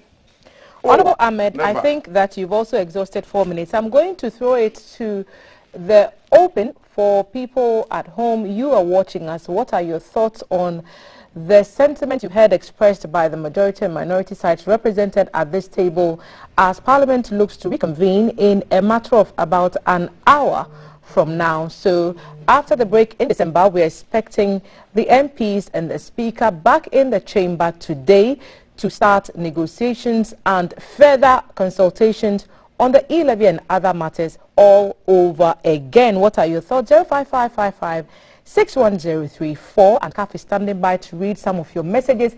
Heated arguments submitted by both sides at the table today, and I wonder what people are saying on our platforms. Well, Mohammed Shafi Hussein from Kaswan says, is Honorable Ahmed representing the new NDC or the same NDC of Ethiopia when unemployment was killing Ghanaians? And he is asking you to give them a break. You even tax Kaye, including condoms, and he believes that all your crying is for the next election. Isaac Kwechu says, if you inform from Afinia, please kindly ask the MP rep if the 1.2 billion supposed to be used to pay for the contractors has been found. There was some news that some money went missing. Majority of Ghanaians have rejected the killer e-levy, so why is the government forcing it down people's throats? The government should rather chase the 12 billion cedis embezzled by civil servants, as reported by the Auditor General's Department. God bless Ghana. SB Ajipong, reaching us from the USA. Bob Charles, as Parliament reconvenes today, I expect the Speaker to be in the seat and to allow his deputies, who are MPs representing their various constituencies, to vote on key issues on government policies, including e-levy. They should fix the country. Government needs the cash to do just that. That's Bob Charles. Agbonto, New Biker, Bohem. Okay. So, Seth is enjoying our show. Good morning, GTV. This is from Kofi in Accra. Please let the NPP know that we, the people who voted for them, do not like the e-levy. This has nothing to do with the NDC minority. And that's a message from Kofi in Accra. This is Joseph from Tema. Why is the Honorable angry? Anyway, please, whatever the NPP is doing now, they are just working their way out of government. It's not about the minority. Ghanaians say they don't want the tax. Simple. You're asking us to stop bringing politicians on the show, but if we didn't bring them, how would you respond to the issues? These are MPs. We won't tell you how to send your messages as long as you don't tell us how to do our work. Is that a good agreement? Negotiation. Left, right, meet in the middle. All right, thank you. More messages. Swale Suleimana, without the e-levy, what would be the alternative for revenue mobilization? Maybe Tom can ask that very important question. So, fellow Ghanaians, we all know that the NDC minority MPs are exhibiting their hypocritical attitude towards the implementation of the e-levy tax because they know it's going to generate more funds for massive development. But today, God willing, e-levy is going to be passed by the majority MPs in Parliament. Will it be passed today?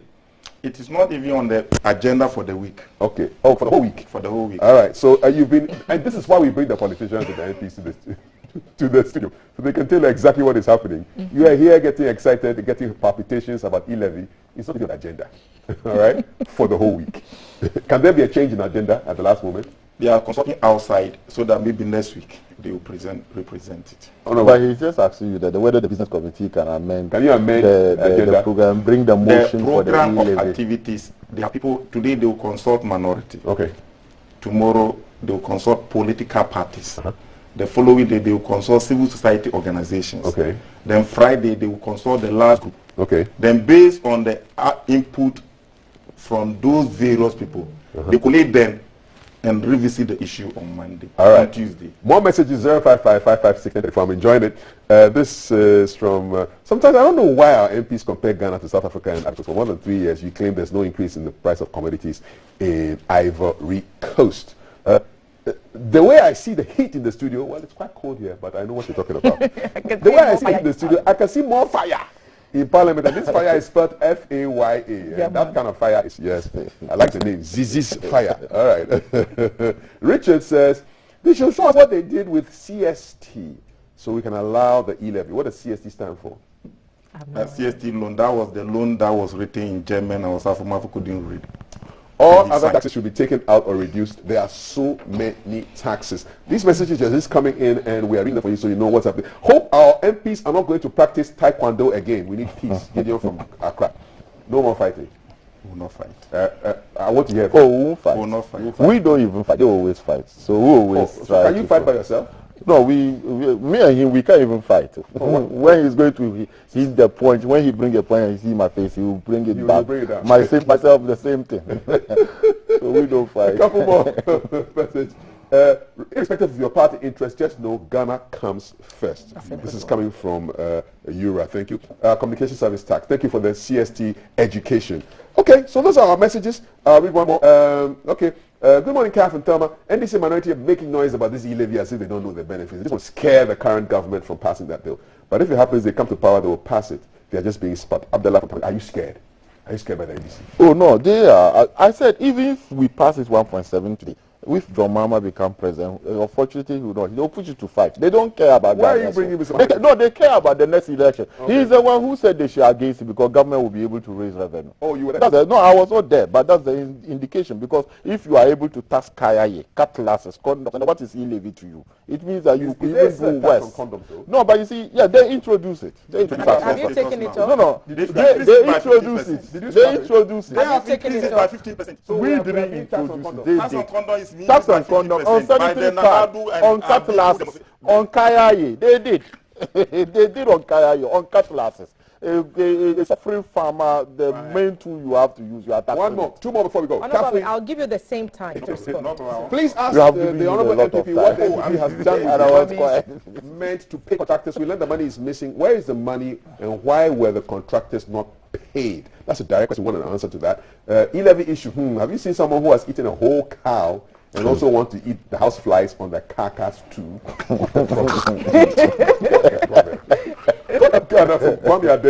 I can't go beyond this. So on the cow and carcass, you eat a whole cow and want to eat the house flies. Who even wants to eat house flies, man? Charlie, what's the problem? Some of our people who watch us, Kwame from Adenta, if you can explain to us what you mean by that. We are talking to the majority and minority sides of Parliament as the House resumes sitting today. We are seeking a firm commitment from the leaders that the scenes we saw in December will not happen again. The two have told us sadly that there will not be any fights in the chamber. But what are the plans for further engagements? And is it really, gentlemen, a matter of who introduced what taxes first and who added on to the taxes and who removed the taxes? When the substantive issue remains the e-levy. Should we keep going back and forth? Honorable Ahmed, I'll come back to you to take your response. But you've listened to some of the comments people are making. These engagements that you talk about, Honorable, you're speaking for the majority. When did you speak to ordinary Ghanaians on the streets? When did you engage people like those who are on our screens who also will be affected? They're sending us messages via WhatsApp. That's an electronic platform. You buy e-data, you buy all kinds of things to be able to do such engagement. When did the engagement with regular people on the streets happen? Yes, I think government, and for that matter through the Ministry of Information, have actually been able to have a lot of press conferences, a lot of town hall meetings, and a lot of engagement, even on the street. Even we members of parliament, day in, day out, when you go to your constituency people approach you and ask you, what is this e-levy that they are talking about? What is it? I need more information, more education on that. And for us, sitting with my colleague here, also talking about it, it's a form of education that we give to the people. Like Honorable Ahmed rightly said, the business committee plan the business of the House for the ensuing week, and what government ought to do is to be able to, as much as possible, touch many sectors of the country, to be able to give them education and engage them and listen to them about this e-levy. As it is, if he cared to know, there are other amendments into the bill that when we resume, that is what we are actually looking at. We have actually added another clause to it because there was some news items in the media trying to say that, oh, if it is not GRA who is going to take the revenue from the e-levy, maybe there might be a third party that will bring that somebody will be doing something at the back room. But at the moment, there is another clause that is introduced into the bill to actually give only GRA the right to be able to take that, and where they cannot engage further. And like I said, the e-levy, as we talk about it, we haven't actually looked at the bill itself. And what actually happened in Parliament was not any debate on the bill, because we will have to debate every clause of the bill. And I think initially the bill have about 7 clauses or 6 or so, and at the moment it is expanded. So when we come back, that is what maybe that was on the darker part of what Honorable Ahmed didn't know, that government is actually looking at the bill in terms of reviewing it. Because now, if you look at how the bill is, I can tell him there are majority NDC MPs who are for this bill. And if we put it, yes, I'm telling you, I'm telling him. You see, as much as we listen, the same thing I also listen to the minorities. Some NDC MPs are saying that.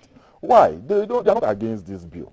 If anything, that the NDC think that they actually care for Ghanaians, they have been able to make their views clear, they have made their stand clear. So why are you pushing? If you even think that this is going to punish government, so why not let Ghanaians punish government? But the NDC MPs themselves are saying that for the moment, with the situation that we have found ourselves, whereby you look at GDP is low, you look at about 30.8 million Ghanaians, less than 9 million Ghanaians are paying tax. We want to broaden the tax network in the informal sector. Why not? We should be able to allow this thing to happen. We are speaking to each other, we are having frank discussions, and they are actually saying that this is rather unfortunate that this e-levy will not go into any secret voting per our standing orders. But if we are going to do a voting as he was suggesting, I think that this thing will just be a smooth sail.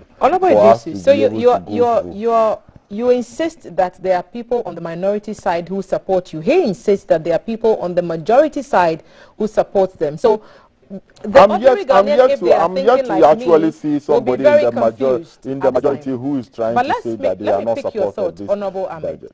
You've listened to what your colleague, your good brother, has said, and you wanted to make some interjections. I just want to carry on from what one of our viewers said about what alternatives you are offering if you maintain that the e-levy is not the way to go. How do you expect government to raise the revenue to keep the wheels of government and the economy and the society running?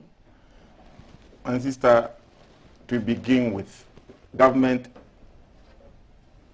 last week came out to say that in 2021, GRA exceeded their tax revenue target. So to come and say, oh, everything from 2017 to date, every year, government comes out, oh, the money, the taxes that we wanted to collect, we've exceeded the target. Every year, 2017 saying, 18 saying, 19 saying, 2020 saying, even 2021, last week, they came out that they needed 50-something billion, but they ended up collecting 57 billion Ghana cedis from taxes, beyond their target. So the argument that, oh, the people Ghana are not paying taxes and this is a lie. Then you come to the other issue, that, oh, if you know levy will make us unpopular, pass it and let the Ghanaians vote us out. No. From 2017, when he brought the earmark fund and revenue bill, we told you it will collapse our educational system. It will collapse because it will collapse get fund. It will collapse our health insurance system because it will collapse our health sector. It will collapse our decentralization concept because it will collapse the common fund. He said, oh, that is our new law. Pass it for us. We pass it for you. The whole of 2021, there was no single release of money from the consolidated fund to the District Assembly Common Fund. Till November, when they were coming to pay present budget, that we said, if you don't pay Common Fund, we won't it. Then they went to Access Bank and borrowed 200 million Ghana cedis. Out of 2.4 billion, you couldn't release a peso.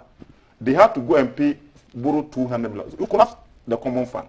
Then the get fund, you mortgage get fund, you wrote all the abandoned schools in the country, then went to take $1.5 billion to be paid in 10 years, get fund, and use it in 2018. You've now completed the schools. Get fund is now on its knees. Now we are on double track. Then you are saying you are running semester system in KG. KG semester system, Abib, even university, could we stand it? Which the Ghana Education Service has withdrawn. They withdrawn. That is the wisdom from the minority. We told them in 2017. Then you come to health insurance. Health insurance, when, so it's like the earmark fund and revenue policy, it is a capping policy, was the foundation of the national disaster. Then you use all those monies to create a ministry called Special Development Initiative. One village, one down, one D, one F, one this, one this. Where is the money? Now, then you brought 125 ministers. We said, we approve that is new law. That's why we passed for you. Everything you brought, which was not we passed for you. Then you came your second term and realized that I was wrong. Then somebody took common fund to the Supreme Court. The Supreme Court told you were wrong. If we had resisted in Parliament, they would fight. We passed it for you. It took the Supreme Court to tell you that it was wrong for you to be capping common fund. But you collapsed it. Get fund, you've collapsed it. Health insurance, you collapse it. Then the road fund. Oh, we have to finish this. Then you mortgage the road fund. I'm going to pay contract. You couldn't pay them. We cannot even maintain our roads. Last week, Honorable Osu Aduru, the former deputy minister for roads and highways, had to come out to say that only 8% of our national roads. There's a minute more remaining for you. And I want to ask a question. I want to ask a question. Are you denying or disputing the fact that less than 50% of taxpayers in Ghana bear the load of the entire taxpayers who could potentially be paying taxes? And is that perhaps, I'm only asking a question, is that perhaps that's the rudimentary understanding of tax. We have two forms of tax, direct and indirect tax. Every Ghanaian is paying indirect tax. So you can't say less than 50%. Even if you buy this, you pay tax. How many Ghanaians don't drink water? If you are buying water, you pay tax. Even the Kayayi, so, excuse me to say, everybody pays tax. So that argument is not there. Then you come to direct taxes. My sister, Ghana, the national cake is for you and I. Now you have benefited from being directly employed. Then when I pay my indirect tax, they used to pay you in the form of a direct tax. Out of that, they pay income tax. Do you now come and tell them that me, I don't pay tax? Every Ghanaian pay tax. How many Ghanaians out of the 31 million are employed? So you have employed only 1 million Ghanaians. Then you come and tell the 30 million that they are not paying tax. Oh, that one is rudimentary. In this next round, perhaps I'll give each one 2 minutes for this one. So I'm keeping my eye on the clock because we have another argument coming up. Honorable Ahmed, the accusation has always been that. Honorable Idrisu, the accusation has always been that. So Honorable Ahmed's accusation and the minority's accusation has always been that the government is always trying to bulldoze its way through issues and policies. And crash. And he's been crashing all. Is that a position that, and I think I've asked you this before, is that a position that you agree to? And as we look to building further consensus, is that the way to go? Should any one party appear to be wanting to bulldoze their thoughts and processes through Parliament?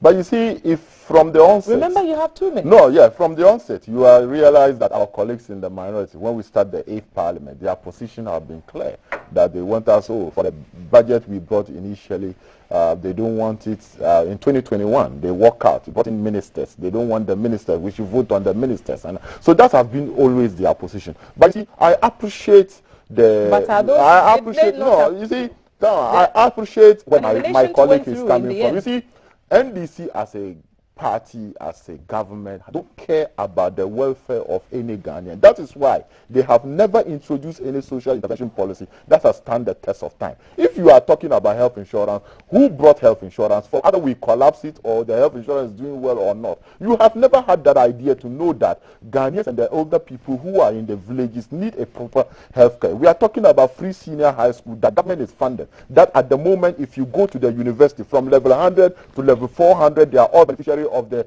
free senior high school. You go to the polytechnics or technical university, you go to the training colleges. These are policies that stand the test of time. But you see, the NDC, when they were even in power, you see what was actually happening. Even Dumso was killing businesses in here. Government have to come and pay their debt to be able to bring Dumso. They couldn't pay nurses training college allowance. They couldn't pay teachers training college allowance. I'm broadening the conversation because I want him to appreciate what government is doing. Because if you don't think outside the box, what you were not doing, that was touching the lives of Ghanaians, and we are doing it, that is touching the lives of Ghanaians, then you'll be able to appreciate it. Yes, he will cut me there when he talk about the common fund. Yes, we all sympathize of the fact that decentralization matters, and for that matter, government need to pay the common fund. That one, I am in agreement with him that yes, government need to beef up its game to be able to get money for the common fund administrator, for decentralization process to go. But at the same time, government is doing a lot for the development of this country. But you see, in Parliament, it is not always the case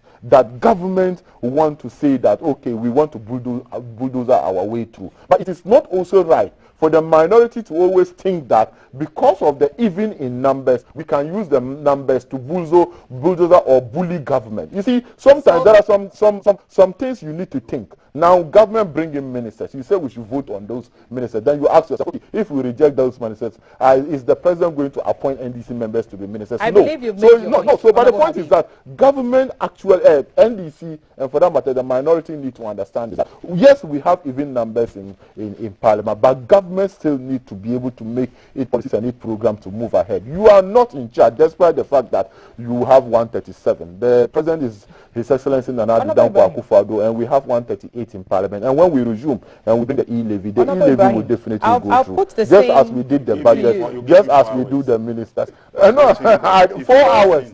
No, Ahmed. I was here. He said that you are not disciplined. You are not disciplined to respect time. I am very disciplined. I'm from the Democratic Party, and I've been taught to be able to keeping a keen eye. I'm keeping a keen eye on the clock. I shouldn't suffer for his inability to come in on time. I shouldn't suffer for that. No, I shouldn't suffer for that. No, I know, but I shouldn't suffer because he has not been able to obey. He said he's your friend. No, I know. He's my brother's friend. Hold your horses. Hold your horses. Honorable. So 138 to 138. A clear signal. We are not 138, 138. 137. We are 138. At the polls, the two big parties in the country now had 138, 137 apiece. The independent candidates decided to do business with the NPP side of the House, which gave them one more to make 138. But 137 apiece sent a clear signal that Ghanaians perhaps wanted better coexistence between the parties in Parliament. The majority has also always insisted that you're always also using 137 to muscle and to stifle government activities in Parliament. As the reconvening, as Parliament reopens this morning, should we still expect to see same, or are we to see a more cordial approach to dealing with the majority side of the House? So I'm starting the clock now. Go. Yeah, my sister, expect civility to reign if there is rule of law operating. And a conditional civility. Yes, and I believe wherever there's justice, there's peace. Even in America, when they wanted to bring injustice, you saw that they were fighting for the first time. The oldest democracy in the world. Because they veered from the operation of the rule of law, they were fighting in parliament. You see, we are creatures of law. Let's respect law. Once the law is against you, admit it. If it is against me, admit. That is what I'm calling by civility. But if you say that, oh, because Nanadu is in charge, everything should go through. Laws don't operate. Democracies don't operate like that. Then you come to the substantive issue.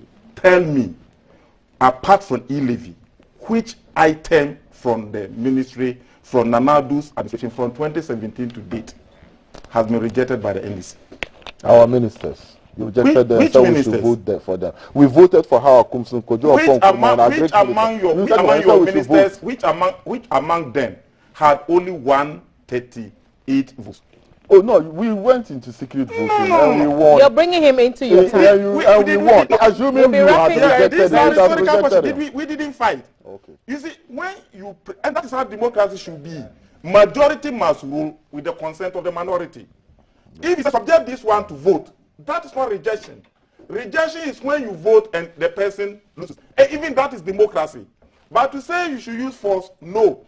E-levy is the only controversial issue in the 6 years administration of Nana Akufo-Addo that we in minority are saying no. Are we not those who passed his 2021 budget for him in March 31st, March 2021? Were we not even the Supreme Court? Yes, which appropriation did we work out? You don't have history. Which 2021 chairman's budget, both budget and appropriation were passed when Ken Ofurata was in the US at the hospital. I'm telling you this. There has not been any single issue that we disagree. So when we disagree on e-levy, admit it. And I've told you, the foundation, when you were capping common fund, get for health insurance, and we passed you, we are cash. Even as you sit here, you're not 4 years, national desktop motion. It has been suspended in parliament. We've not agreed on it. But despite that inability of parliament to build consensus on your debt level, the IMF has downgraded you. Should I not be doing it? Now, so is Ghana's parliament is IMF doing the oversight for parliament? You brought your debt level. It's the duty of parliament to say, no, you are overborrowing. Let's stop like that. We couldn't. Parliament suspended it. That motion from last year is still on the paper. We couldn't vote on it.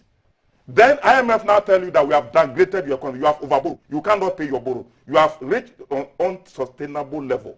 Now, if you can't, China will not give you. IMF will not give you. Then you say, oh, the woman who has bought a mobile phone yam and put his money on the wallet, you have seen it, so you are going to take some.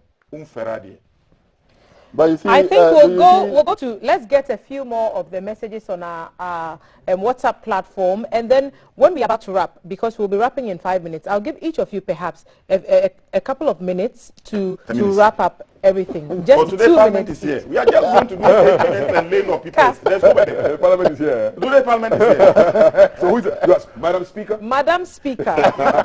There is something fishy with this e-levy, which is the reason why NPP is pushing hard for it. Says it's 67411. What a name. What a name.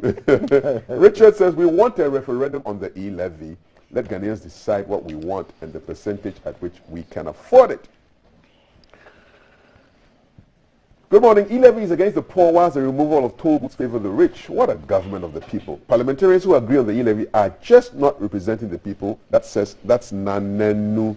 Zuberi wants to know, how does the NDC want the government to meet its expenditure targets with a zero tolerance for the e-levy? I hope it's not what has delayed payment of January salaries. Oh, Ali from Mali. You see the link people are making? Yeah. Good morning. Please, the NPP should know that the majority carry the vote, but sometimes the majority goes wrong. The good people of Ghana don't say they don't want e-levy. They just say we don't need it in Ghana. Eric from Libya, Benghazi. Hey, Libya, really? You are even not even in Ghana. Wow. Hi, GBC. Does it mean that without the approval of the e-levy, the 2022 budget that was approved will affect the development of our nation? That's a question. Poyoyo says, voting for MPs to represent us is a big political scam. This is because they do not consult us before taking decisions. That's Poyoyo's view there.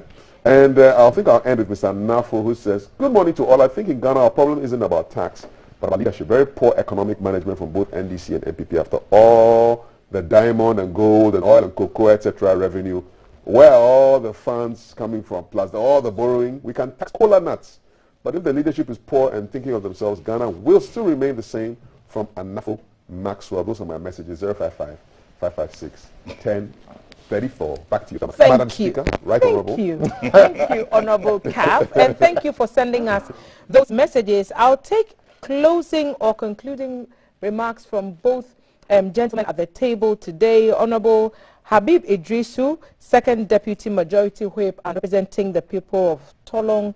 Honorable Ibrahim Ahmed, First Deputy Minority Whip, representing the people of Banda.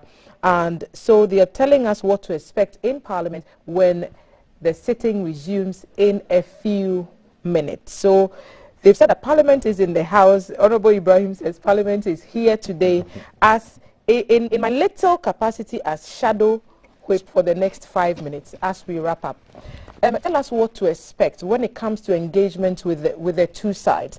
I want you to focus on the fact that the same Speaker of Parliament remains on the chair and the membership of the House has not changed and the numbers have not changed either. So the same conditions that we had in 2021 before the recess are going to persist today. But what are the assurances that at the end of the day, when all the dust is settled, the calm heads will prevail and only the best interest of Ghanaians will be at stake in the House?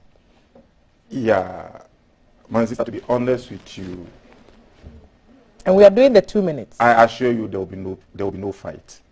The Speaker this week told our brothers in government that engage and stop the blame game, and truly listen to the wisdom from the Speaker. They are starting the engagement. And the engagement, I like the broader engagement they want to do. They have extended it from even beyond the minority in Parliament. It's only because God loves Ghana. Elsewhere, people would have been on the streets. You remember the Kumipreku. It was not only the MPs in Parliament who were fighting it.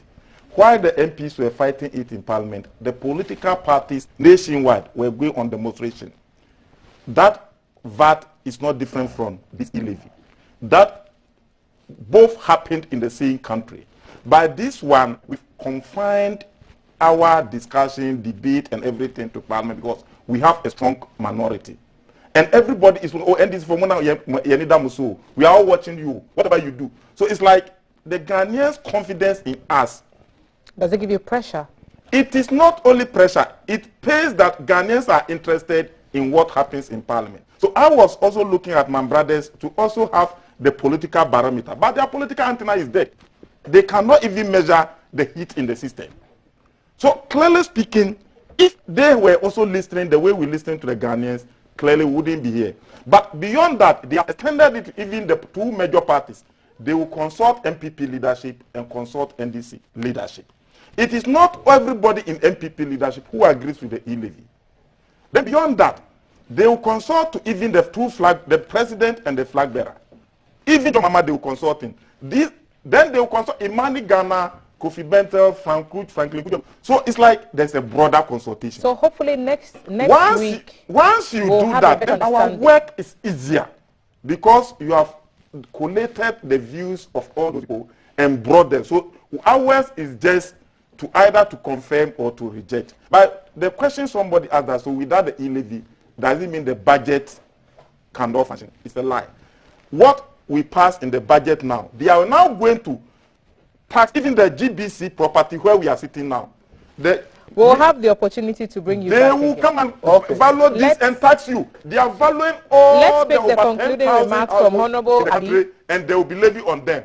Then their total revenue is 98 billion. Let's hear what your final my conclusion is just that, like my colleague said, in Parliament, there won't be any fighting. The regrettable things that have happened, we believe and we hope that we'll leave it back in 2021 and open a new chapter in 2022 and years to come. But what is very critical is for us to be able to realize that government actually need to up its game in terms of taxation. The tax to GDP ratio in Ghana is very low, and for that matter, government is doing whatever it is to be able to consult for the e-levy will not have a serious impact in terms of affecting the poor Ghanaian in terms of generating this revenue. Our friends in minority have actually made their stand very clear and continue to make their stand clear when it comes to this e-levy in terms of consultation, in terms of engagement, in terms of what actually they want to achieve. But what they were expecting that government didn't do,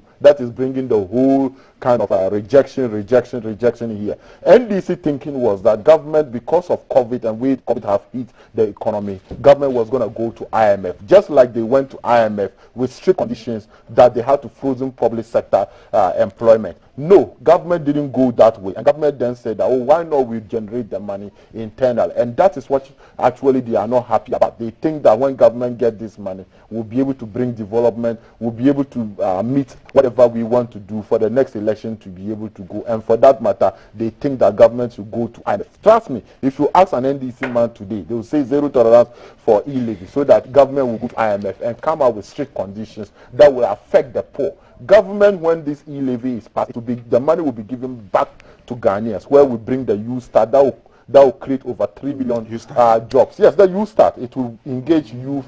That will be able to create jobs. And there are strong expectations by members of the Ghanaian populace that our MPs will continue to uphold the virtues of the country, to put peace and freedom at the forefront of its deliberations in Parliament, which reconvened after a break in December. Today, and Ghanaians expect better from the MPs with regards to more engagement from both sides of the House. At the table this morning, I've been privileged to host the Honorable Habib Idrisu, second Deputy Majority Whip, who also represents the good people of the Tolon constituency. Thank you. Tolon people don't want the e-levy. Thank you for being a part of this discussion. And get a senior high school under the NDC promised them for 8 years, never got the Honorable Ibrahim Ahmed, who is the first Deputy Minority Whip, who also represents the good people of Banda constituency. I can bet you that the good people of Banda and the good people of Tolon both want Ghana to remain at peace, especially at this crucial time in our development when we are seeing...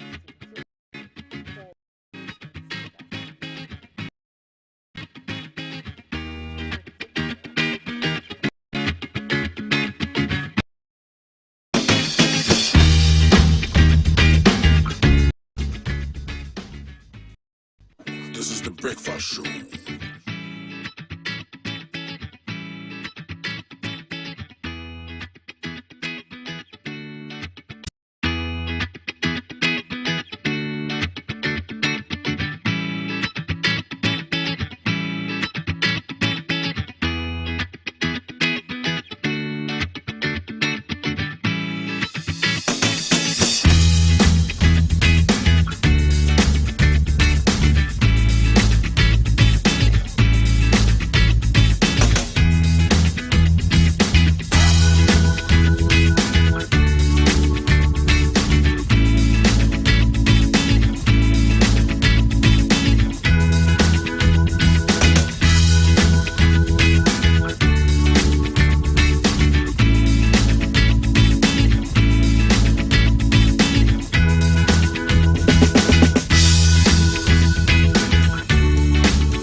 Good morning. Good morning, everyone. Good morning. It's a good morning, and we serve you breakfast. Not just any breakfast. Sizzling healthy. Yeah, all the time. Okay, let's take a peek. I brought my spine. There are certain things that we do to help the children with their brushing. And there's much more on offer on GTV Breakfast. You want it served buffet style? On-site restaurant. Complimentary breakfast? Off of your plate chicken vegetables. So in my lifetime, I haven't seen Ghana Black Stars win an African Cup. Ah, can I show what is written on the bag? Yes, definitely. Where's the camera? Just stand and turn. So what's your pleasure than Votras, yeah? At that time of the morning.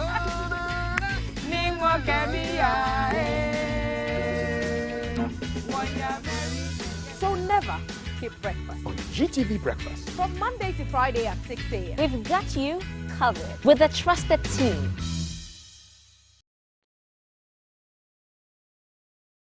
This is the Breakfast Show.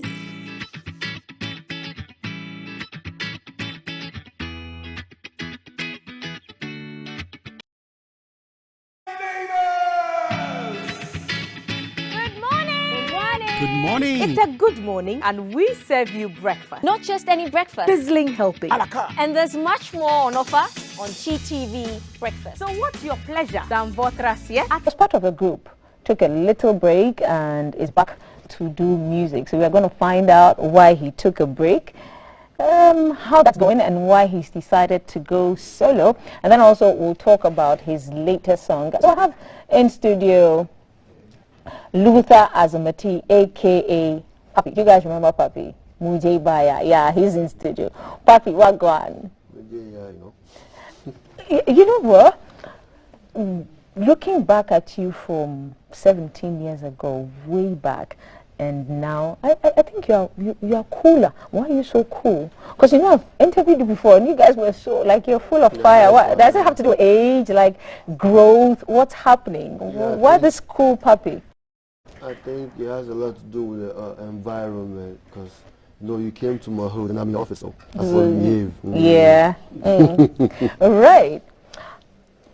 I really want to ask you what happened. We are going to go really deep, but let's talk your latest single. Okay. Let's talk your latest single. Okay. What inspired the title? How did you go about it? Like, did you like have to struggle to come up with it? Like when you knew that, look, I want to do music again. Like, tell us the whole 411. Okay, actually it was a vibe. I was in the car with Boo God, CEO of Boo House Entertainment, and the beat was sent to him, and he just connected to the car, and he was playing it.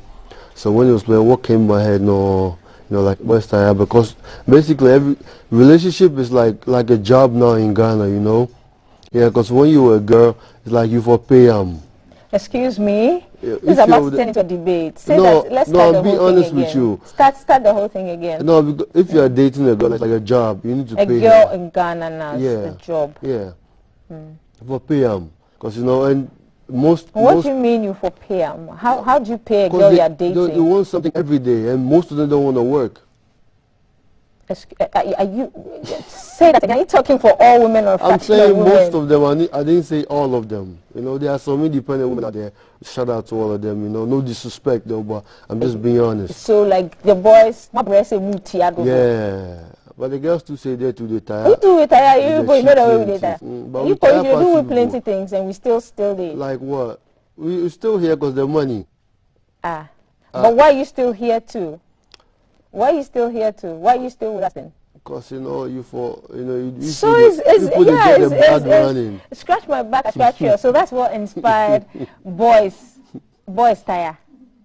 Yeah, that's what I think is really unfair. I think it's really unfair. It's right, because people are complaining. People, you mean guys? Guys, a lot of guys are complaining, because now, you know, if you go deep into this, it'll be a whole other. Like me, I love women. You know, I think women are the most beautiful thing God created. We all know you love women. Yeah. Apart from the sea, women are the most beautiful thing God created. So I really adore women. But you know, the team makes some way now. You know, it looks some way now. But it's all good. You know, stay here. So are you paying? You they pay? I go pay. Yeah, if you I do pay. Yeah, I have to pay for it. We have to pay. No, I don't know if you did. You they pay. Yeah, they pay for when the girl. So you're dating? Are you dating? Are you single? Are you searching? I'm seeing someone. So you pay? Yeah, they pay. If you want something, I forgive them. Okay. So boys tire. But not like the one I left though. Why? The one you left for? What happened? She wants something every day. I'm not going to say anything about that. Stop being mean. Stop being mean. She might be watching you. Stop being mean. Righty. So how's it doing on the market? How's Boy Style doing in terms of airplay? What's the feedback you're getting? Not bad. You know, I left for a while. I'm just coming back. So, you know, it's not going to be like it used to be. So I'm just, you know, I have time. I have patience. So I just do my promo, you know, the process. Okay. So back to 5-5. I mean, I read when you spoke a couple of weeks ago and somewhere last year, you said that the people that you started out with, they didn't want to do music and they sort of led you astray. What really happened with you and your group? What really made you guys split?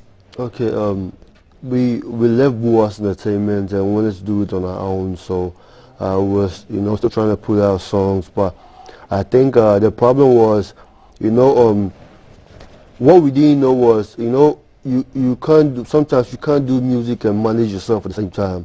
But we were thinking we could, because, you know, it was all, we were thinking it was all gravy, because we were all over the place, so we were thinking we could do it, but later we realized, but the people that work, sometimes people we work with, they don't really put much into it, you know. They just sing, you know, just doing music is not the whole thing. Like, you know, promotion, getting gigs, like going here and there is like the major thing doing music. It's not only about talent. So if you don't have somebody that's doing all that for you, it makes the whole thing look shaky. So I think when we left the management, the whole thing became shaky, and, you know, my people too, they are not that serious, you know. They have to push them. You know, they have to push them before, and I got tired at the point. So it was like, okay, we're all there. Because we didn't have any management, so I'm like, I was the one who was pushing, like, make you do this, make you do this. And so when I stopped, and the whole thing just, everything just went down. Yeah, so. Okay, you know. So in between the breaks, while you were cooking Boy Style, what happened? What were you up to? Were you working? Did you go to school? Did you learn a craft? I was just minding my business, drinking coconut water, and just chilling, you know.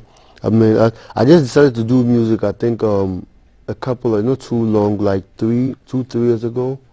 4 years ago, yeah. Because we took a break, like, when we just stopped, I was like, oh, let me just breathe for a while. So we just took a break, and they decided to come back. So I had to convince Budok, talk to him for a while, and he just said, okay, let's try to do this. Okay. And so we are keeping our fingers crossed. Yeah. How's Boy Style doing? Not bad, not bad. My album is actually, I'm supposed to drop my second single next month featuring Mr. Drew. And the album is ready, so we were supposed to drop it on my birthday, 14th January, but it wasn't possible due to certain things, so we pushed it forward a little bit. Okay. So this morning, did you check how many views Boy Style had? This morning I haven't. You haven't? Yeah. The last time you checked, what was the viewership? I think it was like 1,008 or something. And that's pretty good for somebody who's been off the market for a while, yeah. And considering the fact that there are new genres of music. Yeah. And so Boy Style is in which form? We have all these new songs, Afro. I think it's Amapiano, that Amapiano vibe. It's an Amapiano. Yeah. Okay, so we're gonna take a break, and we're gonna see what Boy Style looks like from Papi. We'll be right back.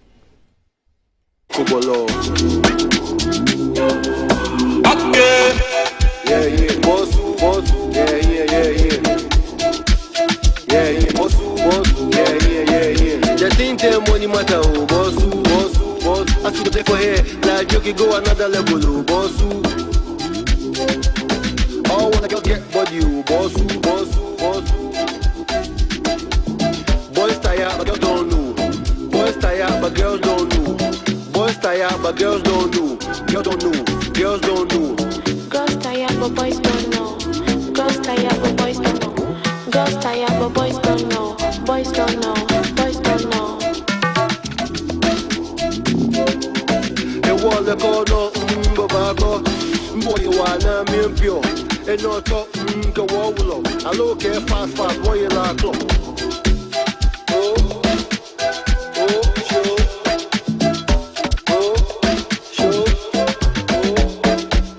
Boys tired, but girls don't know. Boys tired, but girls don't know. Boys tired, but girls don't know. Girls don't know. Girls don't know. Girls tired, but boys don't know. Girls tired, but boys don't know. Girls tired, but boys don't know. Boys don't know. Boys don't know. You want the corner, Babago, boy, wanna me pure. And not talk, go wall. I look at fast, wait a clock. Yeah, yeah, Bosu, Bosu, yeah, yeah, yeah, yeah. Yeah, yeah, Bosu, Bosu, yeah, yeah, yeah, yeah. The same time money matter, oh, Bosu, Bosu, Bosu. I see the play for here, yeah, you go another level, oh, Bosu. All when the girls get body, oh, Bosu, Bosu, Bosu. But you know the whole, oh, Bosu, Bosu, Bosu.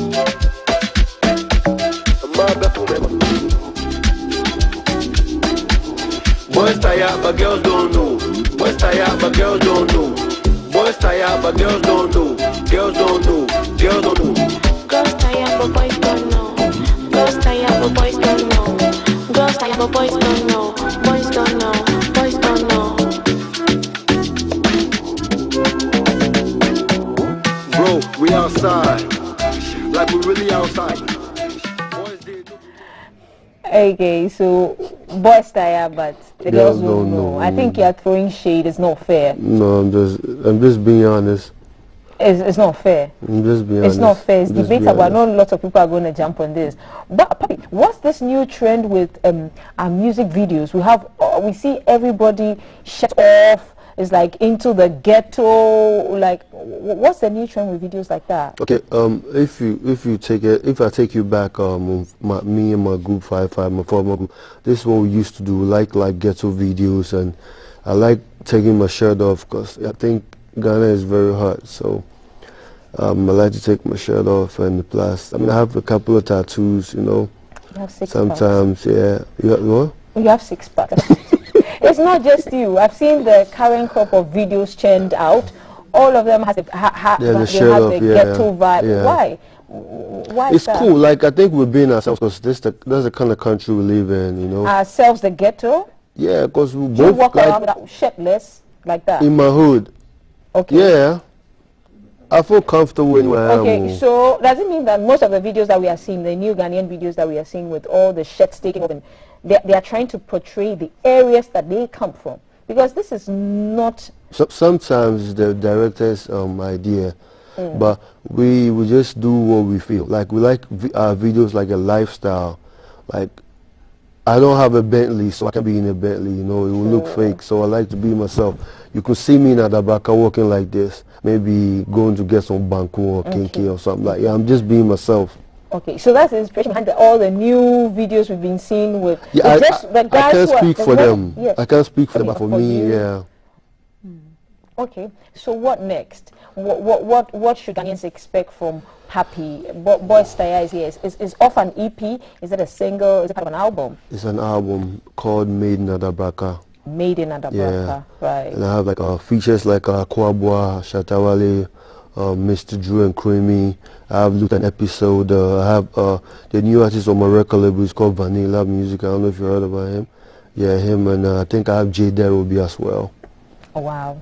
Amazing stuff. Okay, so what's happening with your group? I mean, after you split up, are you guys still... The group is normal. The group, yeah, I'm not sure.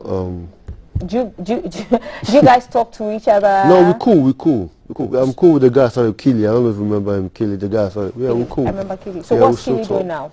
I don't know. I'm not too nosy. You're not too nosy, but this is your former group member, no? Yeah, but we vibe. Like, when we're with me, we talk about regular stuff. Like, but not what he's doing now. No. But he's not in music. You know, for sure he's not in music. Yeah, for now he's not, but maybe he might decide to come do music. You've been around for 17 years. You took a long break. Yeah. The industry has evolved. Yeah. What do you like about the industry? I think the music is growing now. Like, we're going places now.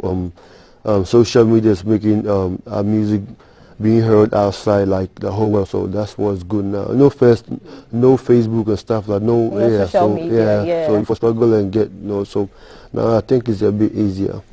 And how about international collaborations, international features? Are you looking at that? Yeah, I mean it's music and it's business. So anything that will bring money into the table, and we're cool. Okay. Back when 5-5 was a big group. Before the group split up and you all went into the hiatus, we didn't have the technology that we have No. We didn't have the technology that we have now. Things have changed, things have moved. If you were to change one thing that would make it easier for an artist like you who has been around and has come back, what will you change? I think the music is doing well now. I only back then, like you mean, I changed back then or now? No, now. I mean, you've come back. You've come back into the music industry. Nadia, I wish, to be honest, I wish I never left Boo House. You know, because if we would be doing music up to now, I think we'd probably be somewhere else. Yeah, so I wish I never left Boo House. So if you go back into time, you never leave Bull House, huh? Yeah. Okay, now brings me to the point of publishing. We're speaking to some people recently, and the in thing now is that every creative person needs to be published. Do you perhaps know anything about publishing, and are you a publishing artist? Okay. Since we got back with Bull House, we sat down. Certain things we never did, we're now trying to do it. Like, you know, we spoke to a couple of people about the publishing and the royalty teas and stuff like that. So we're on that. We're working on that before the album drops. Right. So I was doing a little survey before we came on the air, and I was showing your videos and pictures to some of my colleagues and other people here. Do you think Ghanaians are ready for you? Do you think Ghanaians will accept you again? Do you think Ghanaians will accept your music again? I believe in good music, and you know, I'm not gonna sit here and brag like, oh, because I'm Papi, I'm from 5-5, so therefore I accept. No, I need to prove a point. So I just need to be consistent, keep doing good music. It just when the light shines on you, God shine the light on you, that's it. That's it, right. So Boys Taya is an amapiano beat. The other songs on the album, Made in Abraka, what genres of music are on the album? What beats are on there? And who are some of the producers, the music directors you worked with? Okay, I have a couple of dancehall, because you know, Afrobeat like mixed with dancehall. And I have I think a little bit. Do you remember that one? Yeah, I have, because with J Derubi it's like a dancehall kind of thing, and I have another one with the artist on my record with Vanilla. It's a dancehall, but you know the dancehall will mix with the Afro, like the African instruments, yeah. And with Shatawali it's amapiano. With Akwabwa, I think it's a little bit of zouk. But mixed with So there's a variety on the album. Yeah. Right. So tell me what did these artists say, these new acts that you suddenly started working with, when you were Papi from 5-5, they all idolized you. What were some of the honest comments you got from them when, I mean, they had to work with you now? No, they always say, boss, I used to look up to you, you know. Yeah, they feel you, you know, back in the day, you know, we used to watch you on TV when I was young, and they make me feel old, though. It's like, Charlie, after I did JS, now they watch you. Yeah, but you've been around for 17 years. So. But I think most of them are humble, though. Yeah, most of them are humble. Like Mr. Drew is very humble.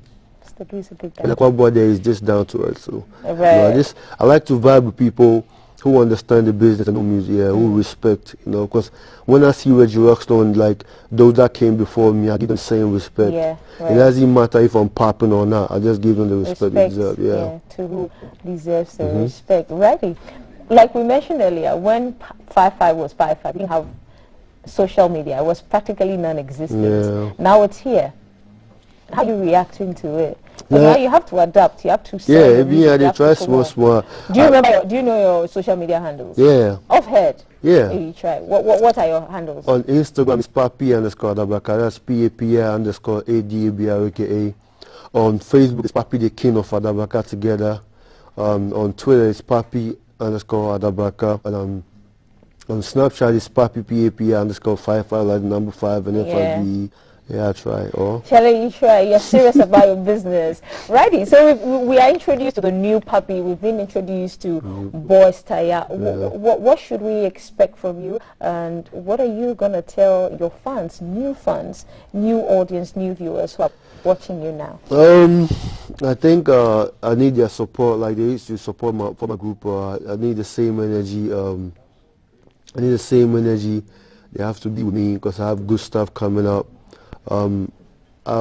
I can sit here and say my album will be one of the best albums that will ever come out Ghana music this year. Nice. I have a great body of work. Shout out to Boss Entertainment, Boo God, I'm very grateful. And to the fans, like Charlie, I need you guys, because without you, I won't be here. So I need your support. I'm nothing without you, so I need your support.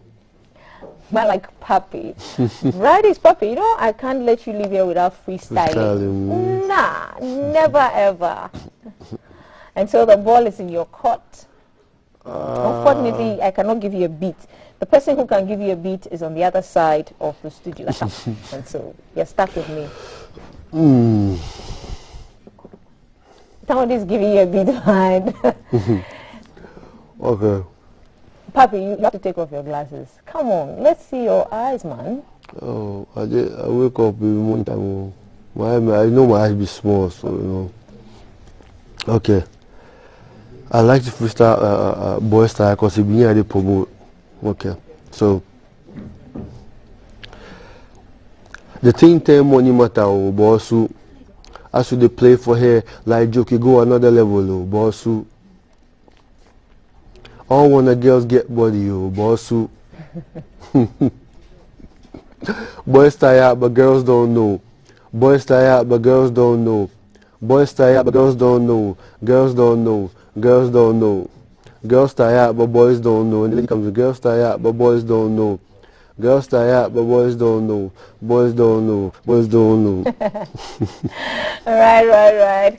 Thank you, Papi. We are wishing you success on your new musical journey. We'll be here cheering you on. Thank you, too. So look for you everyone on social media. Thank you. Guys, we've been spending time with Papi. Check out his new music. It's on everyone's social media. Boy Style. Girls, return. Girls get body, boss. Boys tired, but girls don't know. Boys tired, but girls don't know. Boys tired, but girls don't know. Girls don't know. Girls don't know. Girls tired, but boys don't know. Girls tired, but boys don't know. Girls tired, but boys don't know. Boys don't know. Boys don't know. The wall the corner, babago. Boy, wanna me pure. And not go wall. I look at fast, boy, like club. Okay, welcome back, guys. And so T and Kaf have joined me. T, amazing conversation. Parliament. Kaf, amazing comments. Boys say matter. Girls guy pray and country. You see, majority and minority. They chose violence in studio. No, they said they are promising that they will keep peace so long as all the rules are followed. Okay. So I didn't get the sense that the passions that we saw in December will not be coming back into the chamber. In fact, I think they are very much still present, but hopefully we'll see much more cordial disagreements if there are, so that we chart a way forward. No more for fights. Our future. No more fights in the Gaff. I don't want any palpitations. You know some Papi song. Boy Style. It's like it's a 2.0 version of something we used to say back in secondary school.